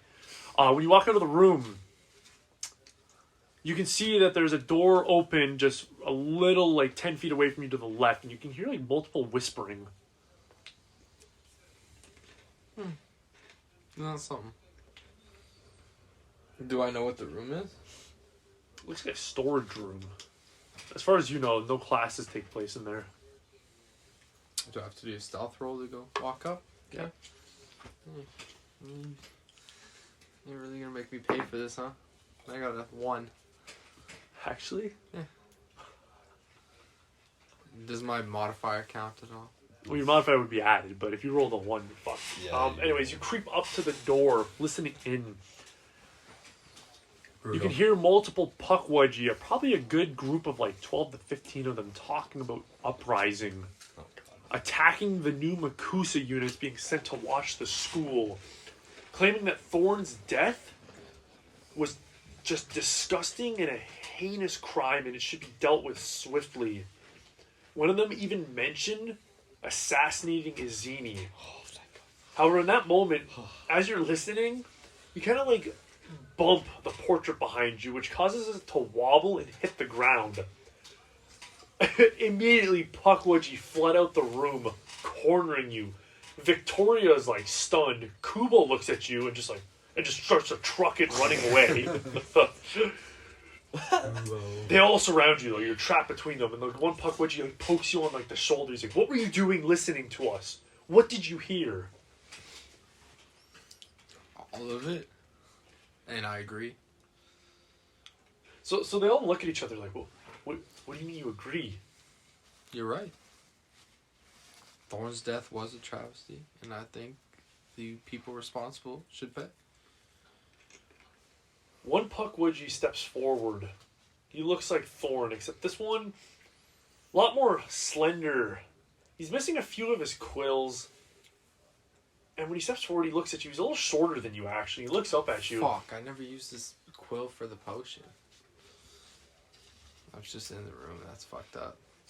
He looks up at you, though, That's really fucked and he's up. like, "So you're Finn.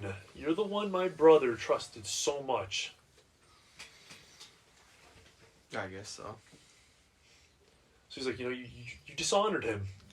He was ready to serve you, and you let him die. I tried to stop. He didn't want me to. So he looks at the other Puckwudgie. He's like, I don't understand humans or children. I was there before he died. He knew what he was doing. So he's like, did he know he was going to die? I think so.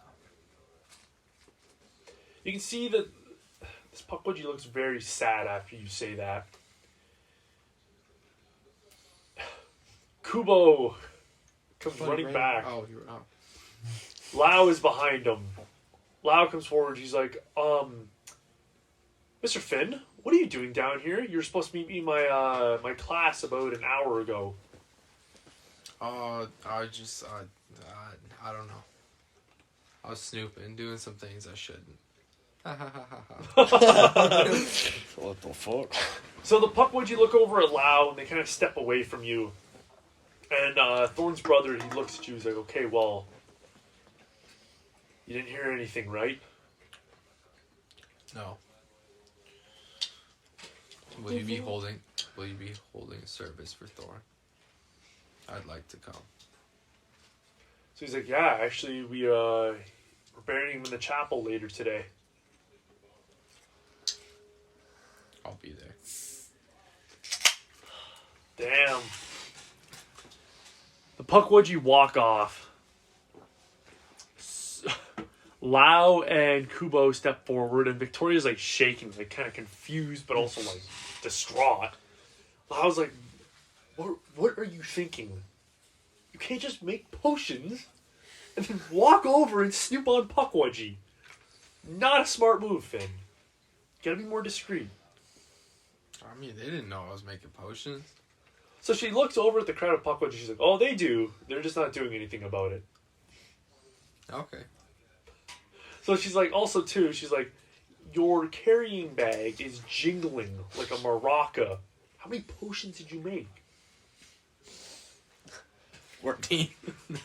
Give or take. She's like, okay, maybe go hide those and then come see me. Is there a way to silence this? Silence the bag? Yeah. So she looks at your bag, waving her wand, casts a spell that your bag is literally silent. You can shake it violently and not a noise would be made. I think it's Mufalato. What? I think the spell's Mufalato. Look at this guy. Yeah. Do I hear her say it? No, she doesn't speak it. Oh, She just okay. does it. I have it. It's Mufalato. Damn, nice. That's good. That's a Okay. good spell to have. Okay, so I have it. And what am I supposed to do? I'm supposed to hide this? She's like, so she tells you, she's like, go put the potion somewhere in case teacher wants to look in your bag. They don't see 14 potions. Go hide them. Okay. And then actually come see me after you go to the chapel. After the chapel.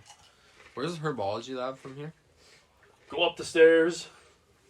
After you go up the stairs, literally go straight. It leads to the garden. So I should drop off my bag first, though, I guess. Huh? Or I guess it doesn't make sense. I could go there while I'm there.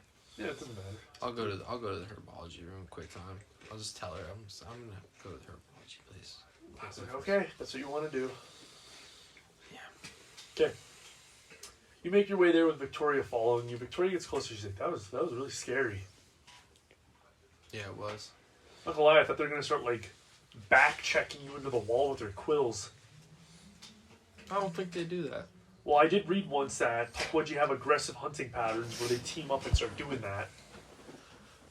Okay, maybe I was wrong. Yeah, okay, let's go to the Herbology. Reaching the Herbology Room, as you get in there, Krogast is in there, and he's got his hands on the wooden table. And he's like, I gotta stop gambling. What? What? So you say, whoa, student.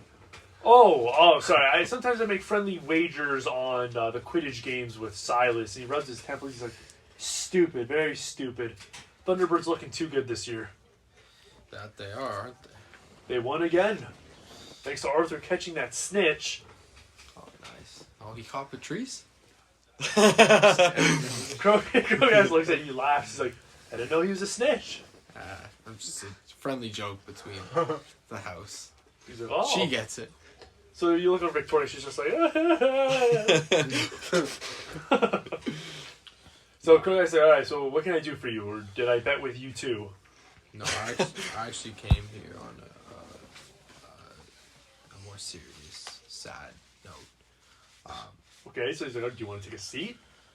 No, I just came to ask you for something. I'm sure you obviously know Sushina's recent passings. So he nods, very sadly. She was a friend of mine, and I'd like to do something nice for her. I want to plant her favorite plant on her grave. I need the seeds from you. So he's like, well, that depends. What's her favorite flower? It's from her home country of Japan. It's actually called Cassius Philemium. So he nods his head. He's like, oh, wow. Very interesting choice to be a favorite flower. It's a rare magical herb.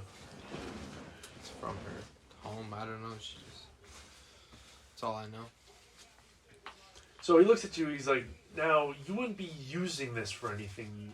You are going to just plant it by her grave?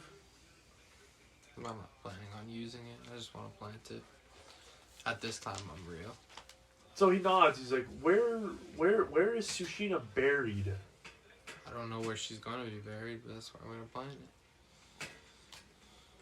Because from what Lau was telling me, she's being buried in Japan.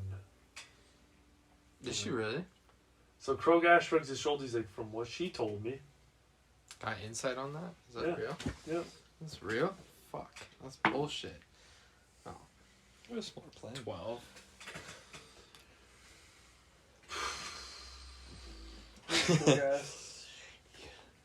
This is fucked up. I mean, if I don't get it, I don't get it. It's whatever.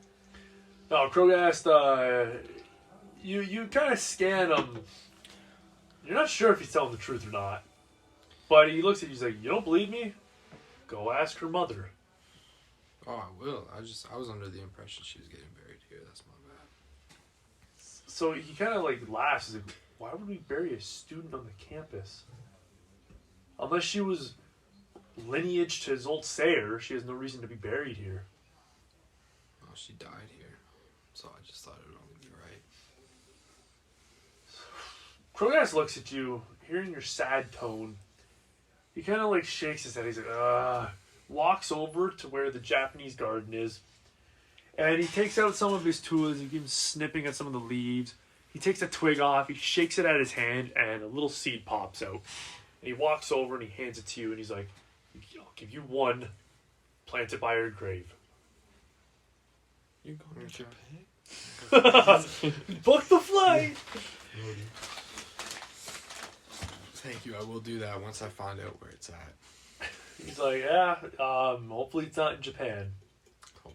Well, yeah, I guess if it is, it is. Yeah, But... yeah. I mean, this is a terrible conversation right now. But... Krugash's nice. Yeah, I'm a bit disoriented from my bet. Yeah, it's a tough day. I get it. They both lost stuff. Yeah, we've all lost things. Yeah, it's funny. Jesus. Damn. So I'm just like, yeah, thank you very much for this. I'm gonna take a little glance at the snakewood tree while I'm there. Just a little glance. When you glance over at it, it's been a bit. Classes haven't really been in the Herbology Lab. They've been actually more outside in the Brightwood. It's been a good couple months since you've actually seen the snakewood tree. When you look at it, something's very off. It's grown a bush of leaves, as if it's thriving. Okay, that looks different than when we were last in here. What's happening? Is it blooming or something? So Krogas looks at it. He's like, yeah, since my tenure here, I've never seen it bloom, but it's just started blooming since September. That's strange. Yeah. You don't know anything about that? No, I haven't really studied the snakewood tree. I made notes on it, but it's never done anything like this, so I'm investigating into it. Per Azini's request. Oh.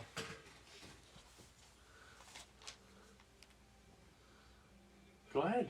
Roll your dirty insight, you filthy fuck. 19 plus 8. Fuck you and your insight, you 27.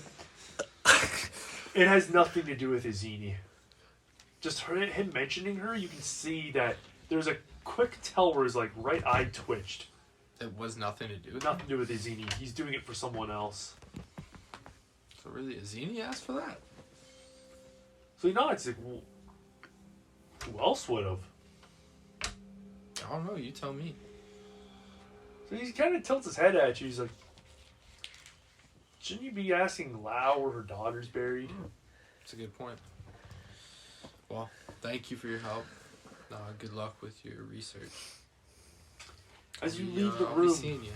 Sorry? I said I'll be seeing you. As you leave the room, you can feel his eyes on your back.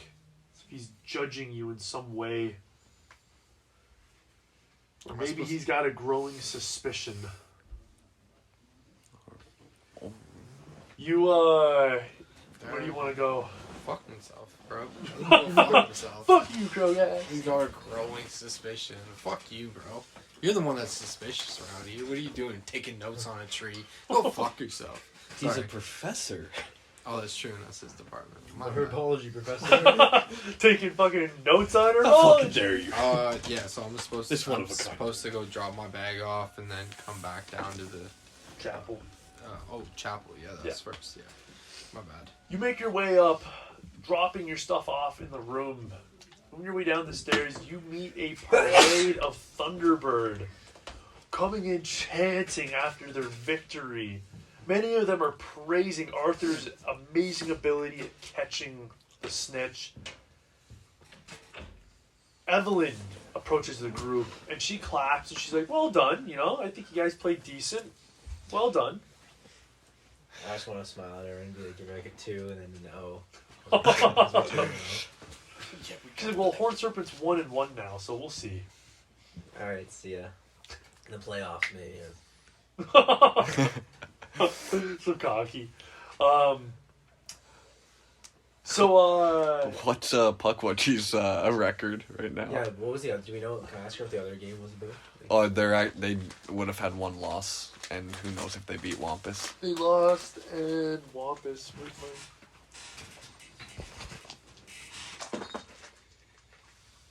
Where's my D20?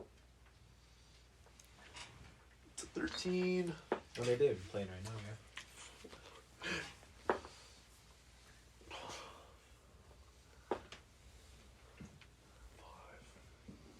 So that's a tie. So then I will do Puckwudgie for 6, and then if Wampus rolls higher, they win. They rolled higher, so Wampus won. So Puckwudgie's 0-2. dies and Wampus loses. That's Yeah, such they're a a disgrace. brutal week.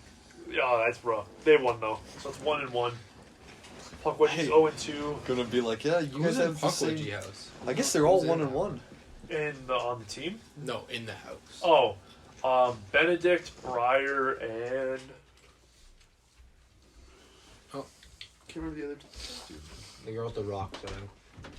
That's Faith? Faith. Thank you, yeah, Faith. I guess- forget about her. Every team's 1-1 except for us. Oh, that's cool. 2-0, yeah. No, and then Puckwudgie's 0-2. Oh yeah, Yeah. What was I saying? They're not doing well. They'll beat you next week. They won't. You never know. Dude, if Puckwudgie beats you guys, that's sad. They literally have negative modifiers for stuff. Like, that's pretty bad. Hey. Wait, so Evelyn's there now? And Melvin and shit? Yeah, everyone's pretty much rallied over there. I want And to. we're like in, I just want in to the say. tower or what? Wait, we're Going studying out. with Horn Serpent? No, in the Great Hall. No, the Horned Serpent team's not there. It's just the students, like, Yeah, within your year. But Evelyn's with us. Evelyn's, like, over by you guys, yeah. She's not Marcus and- celebrating. She came to like come and be like, oh. Yeah, I want to be like talking to her a little bit. I want to show that I have a bit of like, even though I'm happy inside, like I have a bit of disdain against like, Kiana and then like Finn as well with like the knowing. I'm not really like saying anything about it, but like I want that to be known, that Wait, what? Knowing what? about the Henry Moore thing. Oh, that- I know? Yeah, well, I'm just going off of what Kiana looking over to you, being like, Oh, you didn't talk to me about it? Wow. So rude. a little rude not to be talked to about that. So Bro, honestly, I didn't think it mattered. You see Victoria whisper over to Kiana. You can hear her talking about the potions and stuff. Kiana nods. She's like, okay, good. So she comes over to you and she whispers to you. She's like, so are we going to be devising a plan? Like, what are we doing? Yeah, we will be. Soon. Later. Now's not the time. I'm somewhere I need to be. Awesome. A Ronin continuing to cheer, just chanting the Thunderbird name. Maxine looks a bit upset, but Edson, he looks like he's riled up as well. Same with Malcolm and Julia. I just want to get straight to strategics. I want to try and devise something right now. Like, I'm just writing notes. No, I'm not going to say anything. Like you're just reflecting on the game. Yeah, and shit. reflecting, trying to like get something going. Yeah. Okay. Interesting. I would actually go and give some more credit to Ronan as well. Yeah, that dude was honestly the MVP. At the beginning, I was like, nah, he deserves to be the captain. You're kind of shit, but... I agree. Just because he was doing well doesn't mean he's a captain. You know, I mean, he did make call outs, but yeah. He made the plays. Well, Ronan listened to what you said about the sun. That helped him a lot. When you told him to stop taking the ball and throwing it, he was going to do that 2 more times. So you stopped him from doing stupid fucking plays that would have screwed you guys. Exactly. He just tries to get ahead of himself. Exactly. So you walk over, you want to praise him? Yeah, I want to praise him. I was same with Maxine as well, and just make my way around the team, sort of like, just hype. We're 2-0. Like this is this is not ecstatic. Like Yeah, just job well done. Yeah, cool. So a Ronin, everyone's just kind of gathering, like, though, if it wasn't for you, Patrice, we wouldn't have won. You called some good plays, and I think we can all admit that these first years are really impacting us. Yeah, I want to put my arm around Arthur and be like, yeah, it looks like we just stole you guys the first 2 games this year. You just stole us the first 2 games this year. Now let's Points leaderboard. let's just go all the way now. I love it. Finn, you make your way to the chapel. Oh, I want to congratulate them first. Okay, cool. Fine, if that's Yeah. fair. Okay, so nice full house. Because I'm in the Great Hall as well, I believe.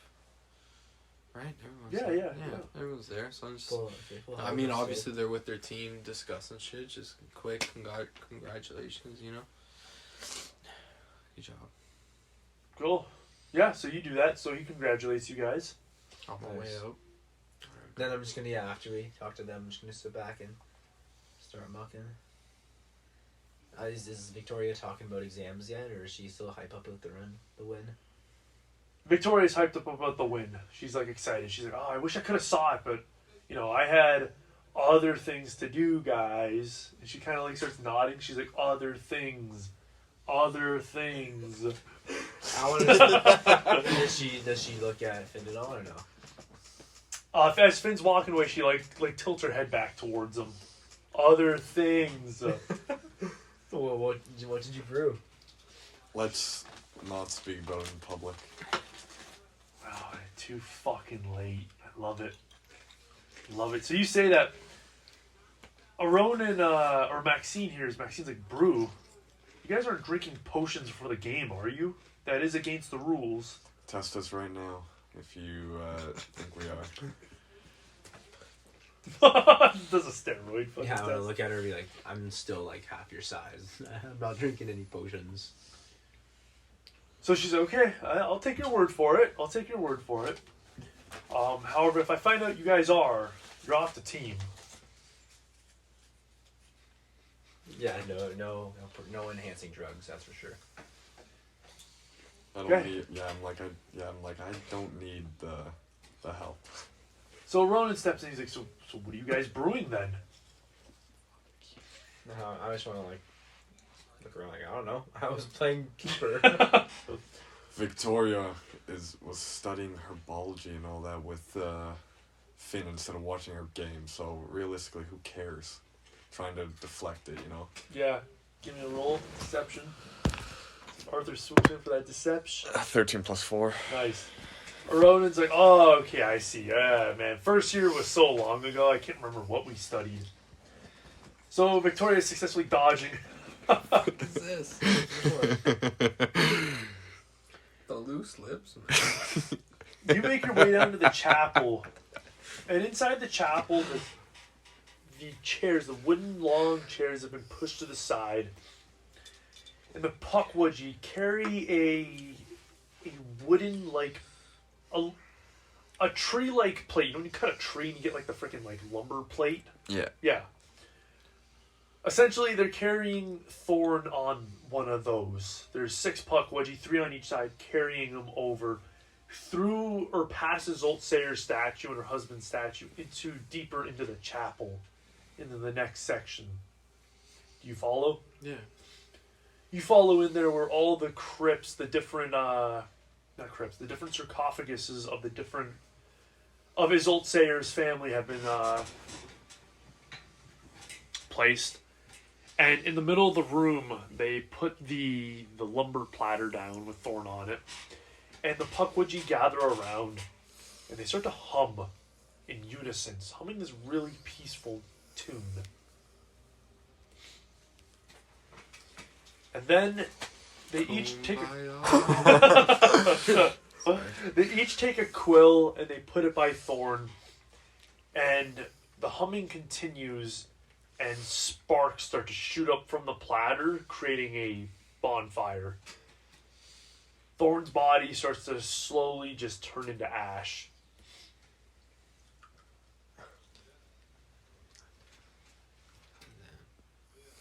You watch the ceremony as it unfolds. I'm clearly the only human there, I'm assuming. You're the only human there. Thorn's brother walks beside you. I'm assuming you're in the doorway kind of like watching. So Thorn's brother kind of walks up behind you. He's like, What are you doing here? Did my brother mean that much to you?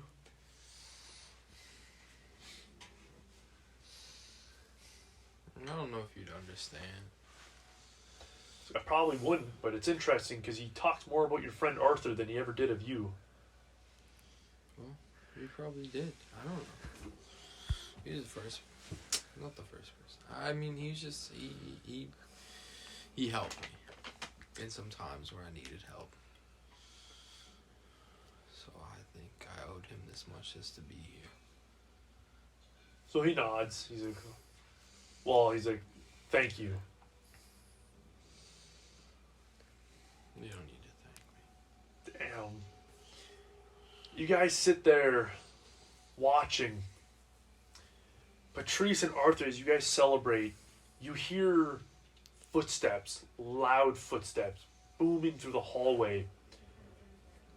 Past you walks just columns, a good 50 to 60 Makusa members. Full-grown men with their wands held up to their core. They walk in unison in this march. They move over the stairs, forming into a single line. They march down the staircase, moving into the chapel. You start to hear these footsteps echoing above you, down the stairs, down into the chapel.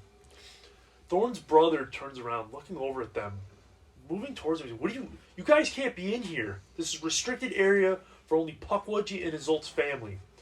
The soldiers continue to march past them, though, pushing Thorn's brother aside, marching into the room where the fire is happening. The Pukwudgie all protesting in anger, saying that if they're not supposed to be here, they're not even allowed to be down here. Makusa members begin to move along the outside of the room, monitoring the Pukwudgie. One of the Makusa members approaches you, and he's like, "Student, this is a restricted area. Please move upstairs now." The ceremony is just starting. So he looks over. He's like, "There is no ceremony. We don't give funerals to dead rats. Now move." Jesus. Do I recognize this person or no? Just a random Makusa guard. Fuck me, man. Fuck this dude. What a piece of shit. I mean, this is a funeral. Like, you can't really do this, can you? So the guy says, he's like, "We are Makusa. We uphold the law and do what is right." I mean, lawman don't got nothing to do in a church. And last I checked, this was a church, so So he says, "Chapel." same thing. So he shrugs. He's like, so is this disobedience I'm seeing? From who? You or me? So he's like, interesting tone. Do we need to bring you to the headmaster? Sorry, you mean... sorry? Headmaster? You mean... Oh, headmistress. The Insights roll. Makusa agent wouldn't know that. No, I wouldn't know. Yeah. That was probably just Yeah, a it was just me natural fucking slip up. Yeah. That was just me fucking up. Headmistress. Okay. In the other room where the body's being burned, a Makusa member steps forward and says, "The ceremony is now over. The flame will be extinguished. You are all asked to exit the premise as you are no longer needed." Puckwood, look, and in anger, they start yelling back at the Makusa guards, saying, "This is unfair."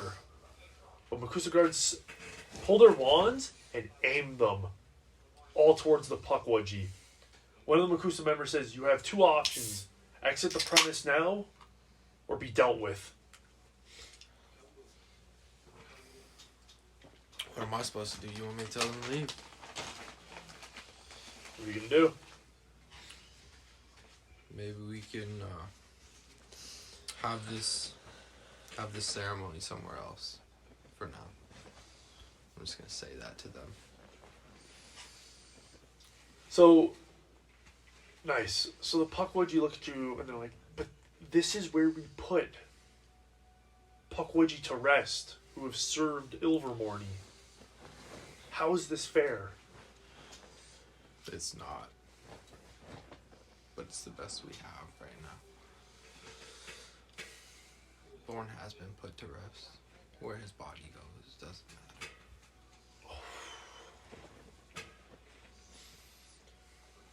Damn. So, the Puckwood, or sorry, rather, a Makusa member flicks his wand, causing the flame to completely extinguish.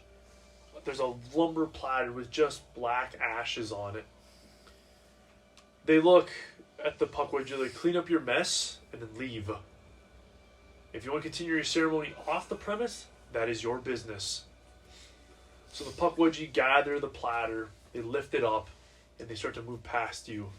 Each of them quiet with their heads down.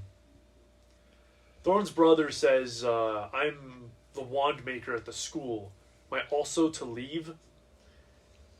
Makusa members tell him, though, that he needs to speak to the headmistress. So Thorn's brother exits with one of the Makusa members. As you stand there and watch, Thorn's ashes be carried out with the Puckwood's very sad and stricken with grief. As they both lost a friend, a companion, and now they're home. Damn, bro, it's a fucking boarding school. Becoming one, yeah.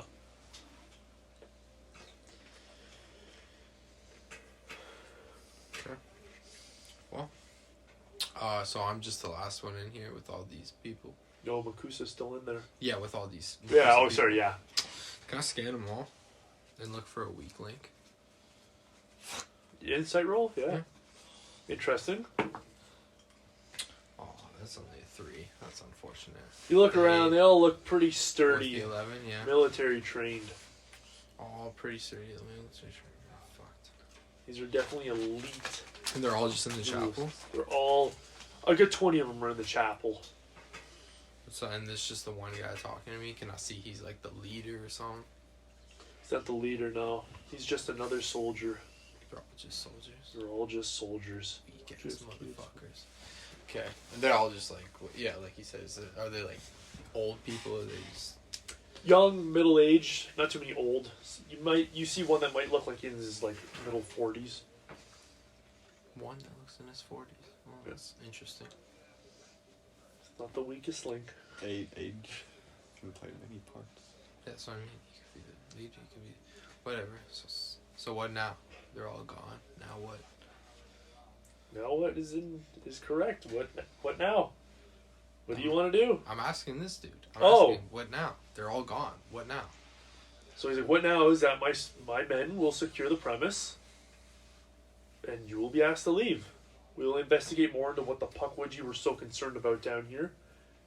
And then after they have all left the premise, we will secure the school.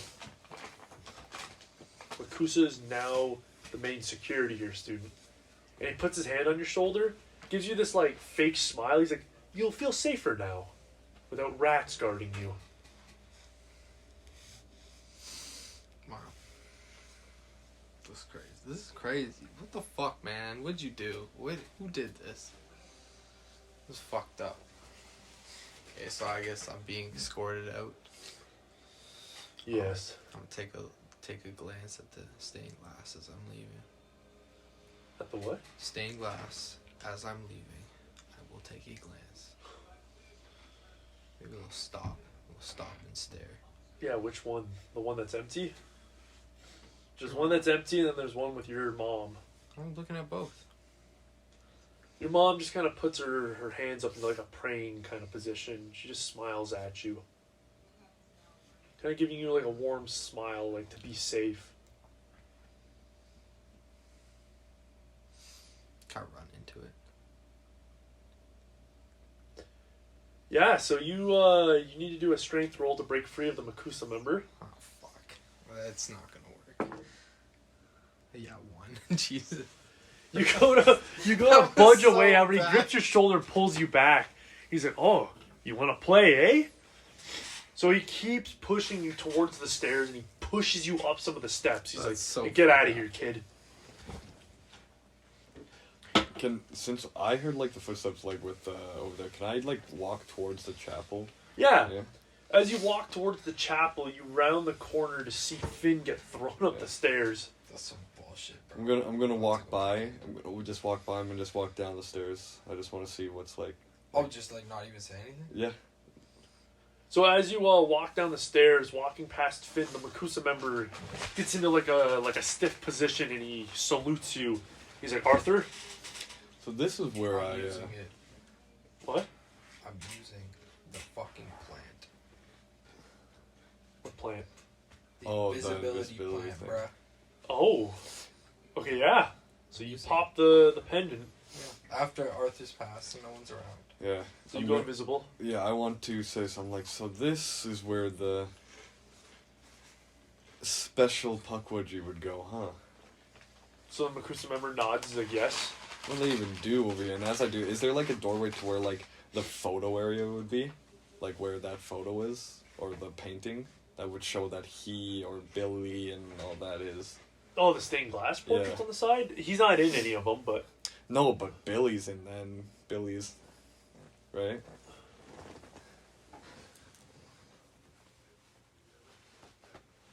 So you want to go into the chapel? Yeah, I was gonna see if there's anything around that, or like... Yeah. Okay, so as you come down the stairs, reaching like the entrance of the chapel, the Makusa guy steps in front of you.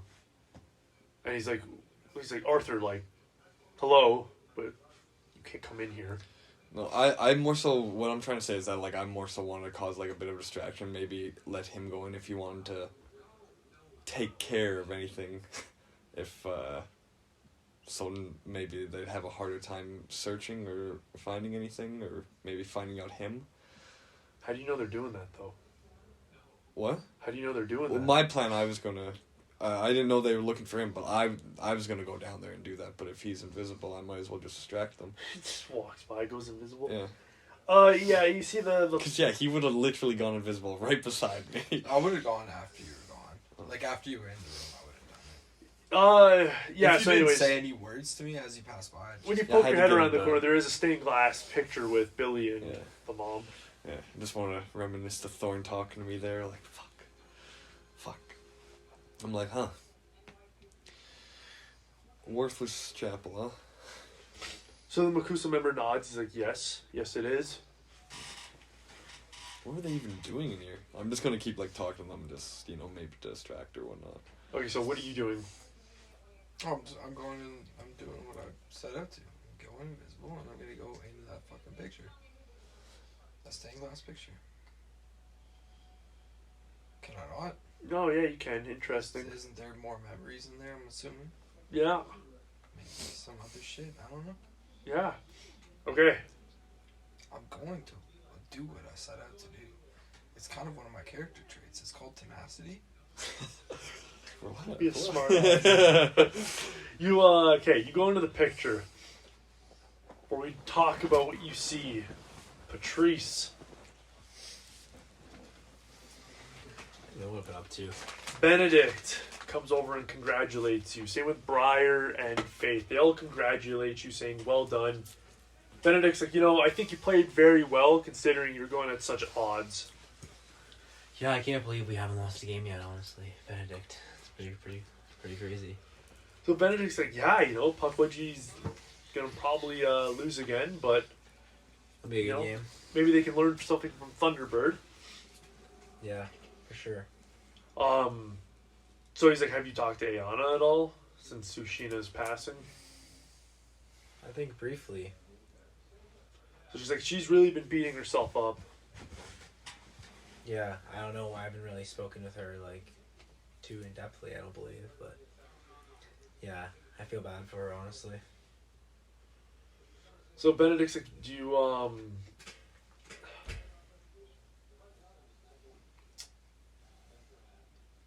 Benedict asks you,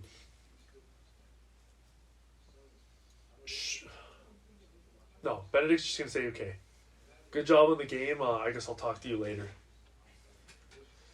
See Benedict.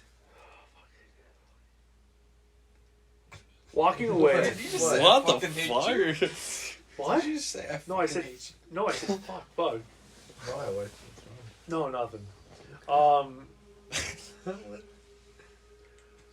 The Horned Serpent team makes their way into the Great Hall, looking very unsatisfied. Not angry, though. They're just, disappointed in each other.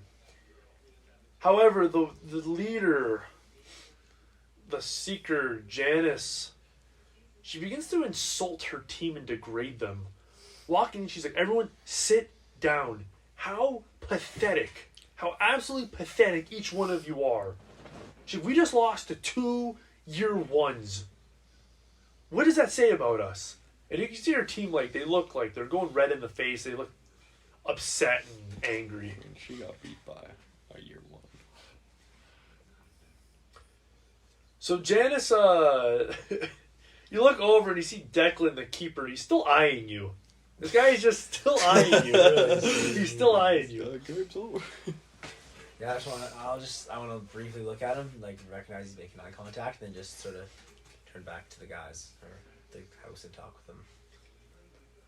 So as you continue to talk, Janice, you hear Janice yelling, she's like, Declan, where are you going? Get back here now. I'm going to look up, see where, is he coming at me? You look over, Declan is standing right behind you, his hazel eyes just staring into you. He's tall, obviously taller than you, he's about 5'10", looking down at you, his big, just piercing eyes looking into your soul. He looks at it and he's like, good game. I'm going to put my hand to good game, Declan. So he shakes your hand, he's like, okay. And then he leaves the Great Hall. He finally releases eye contact from you. I just want to sort of shake my head at him. Wait, he didn't go back to his seat? He didn't go back to his seat, he left, yeah. And you can hear Janice yelling out to him, get back here now! It's your fault we lost. I actually want to go and follow him after he leaves. I just want to dip afterwards, going to the direction he was. Not chase him, but yeah, sort of try to retrace his steps. So when he leaves, you give me a stealth roll. 13 plus stealth. Fuck stealth. Dexterity. That's dex. Awesome. 14. Nice. Okay, you needed a 14. Following behind him, this guy is a creepy guy. The way he walks, he stares at people as he's walking towards someone, you can see his eyes get fixated on someone and his head literally just follows them as he walks by them. So he has no purpose where he's going? He does. So as he continues, he makes his way to the very top floor, and he makes his way over to a storage unit where he opens the door, looks around, however you're able to quickly maneuver and hide behind some furniture, and he shuts the door, making his way into it. He goes in there. In there, yeah. I want to sort of look around and go to the door and open it up as well. or see if I can. Yeah, when you open the door, he is in there drinking a potion.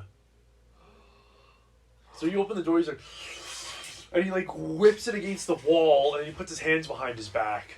What do you got in there? So he's like, nothing. I'm pretty sure drinking potions and playing Quidditch isn't allowed. So he looks around, he kind of walks over to you, looking outside the door. He's like, get in here. Just want to like sort of curiously stroll in. So you stroll in, and he's okay. He's like, listen, kid. This is between you and me. Because keeper to keeper, I drink a potion that keeps me more alert. It allows me to catch the ball better. It's why I'm able to make eye contact with someone easily, reflexively Called Adderall. catch something. Harry Potter Adderall.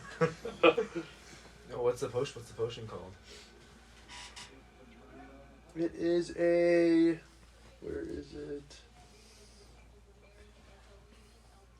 It's a very rare potion.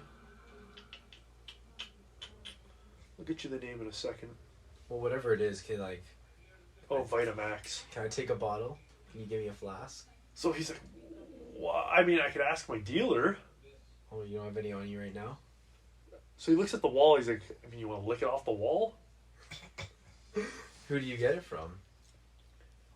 So he's like, I don't know if he's going to like this, but... And he puts his hands on his head, and he starts mouthing something, but nothing comes out. He's just mouthing it. He's like, give it a few minutes, he'll When I be see here. him do that, I want to kick him. So yeah, you kick him. He's like, what? What are you doing? You're doing this on the field too. You're just talking to each other? Oh, yeah, it's oculancy. We were able to whisper to each other. That's creepy shit. He's like, yeah, it works. It allows us to coordinate better. But it's very difficult to learn. That's why on our team, we only have 5th years and above. Just want to nod. So yeah, you guys kind of stand there awkwardly staring at each other. He's like, so you're not going to report me, are you? No, but I want you to teach me what it is. How you become a good keeper, aside from just being bigger and taller. So he's like, I'm not going to lie, Patrice. My success is with that potion. Other than that, I'm pretty crappy.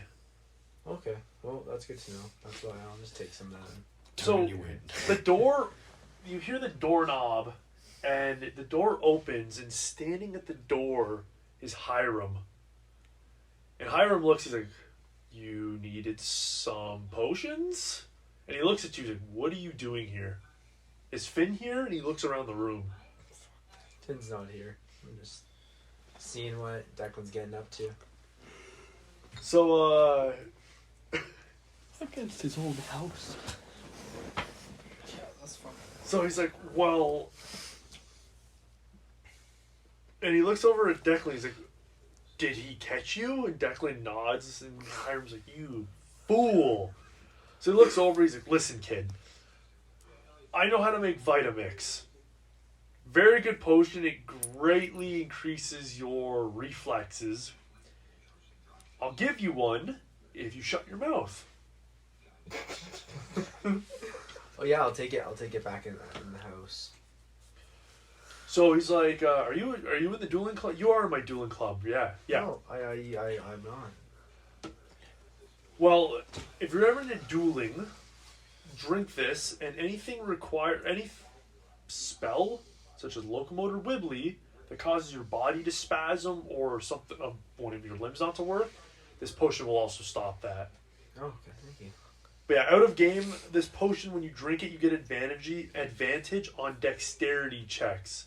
So as a keeper, fucking overpowered. Is that all it does, or clearly more? No, it's And a antidote to protection. Digitus Wibbly and Oh, I Locomotor thought you said it stops the locomotor Wibbly. Yeah, yeah. you just said. Antidote to Locomotor Wibbly. Antidote. Yeah, and then it gives you advantage on dex checks. Nice. Yeah. So he's like, yeah. I'm glad. I want to look at Hiram. I'm glad you're like helping our keeper we're playing against. So he smiles, like, if the money's there, then it's there. Just want to not shake my head and be like, and work my way back down to the Great Hall or whatever. Okay. Yeah, so you write down you gain a Vitamix potion. Vitamix. Pop that in your next game. You'll save every freaking ball, man. Every quaffle. Cheating whore. What? He's a cheating whore. That's what he is. Bro, if you Just can get the keep dick your to do mouth it. shut. If you can keep your mouth shut, you can have this potion.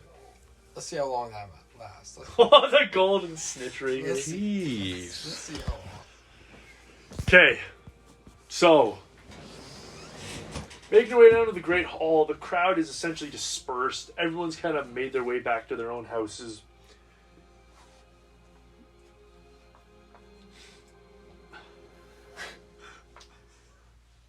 You okay?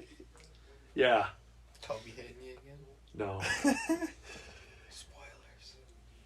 Within the memory, oof, you see something spectacular, something that sparks your interest in both your father, your mother, and your lineage.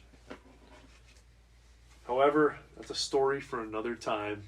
Session ends there. What? No, that's not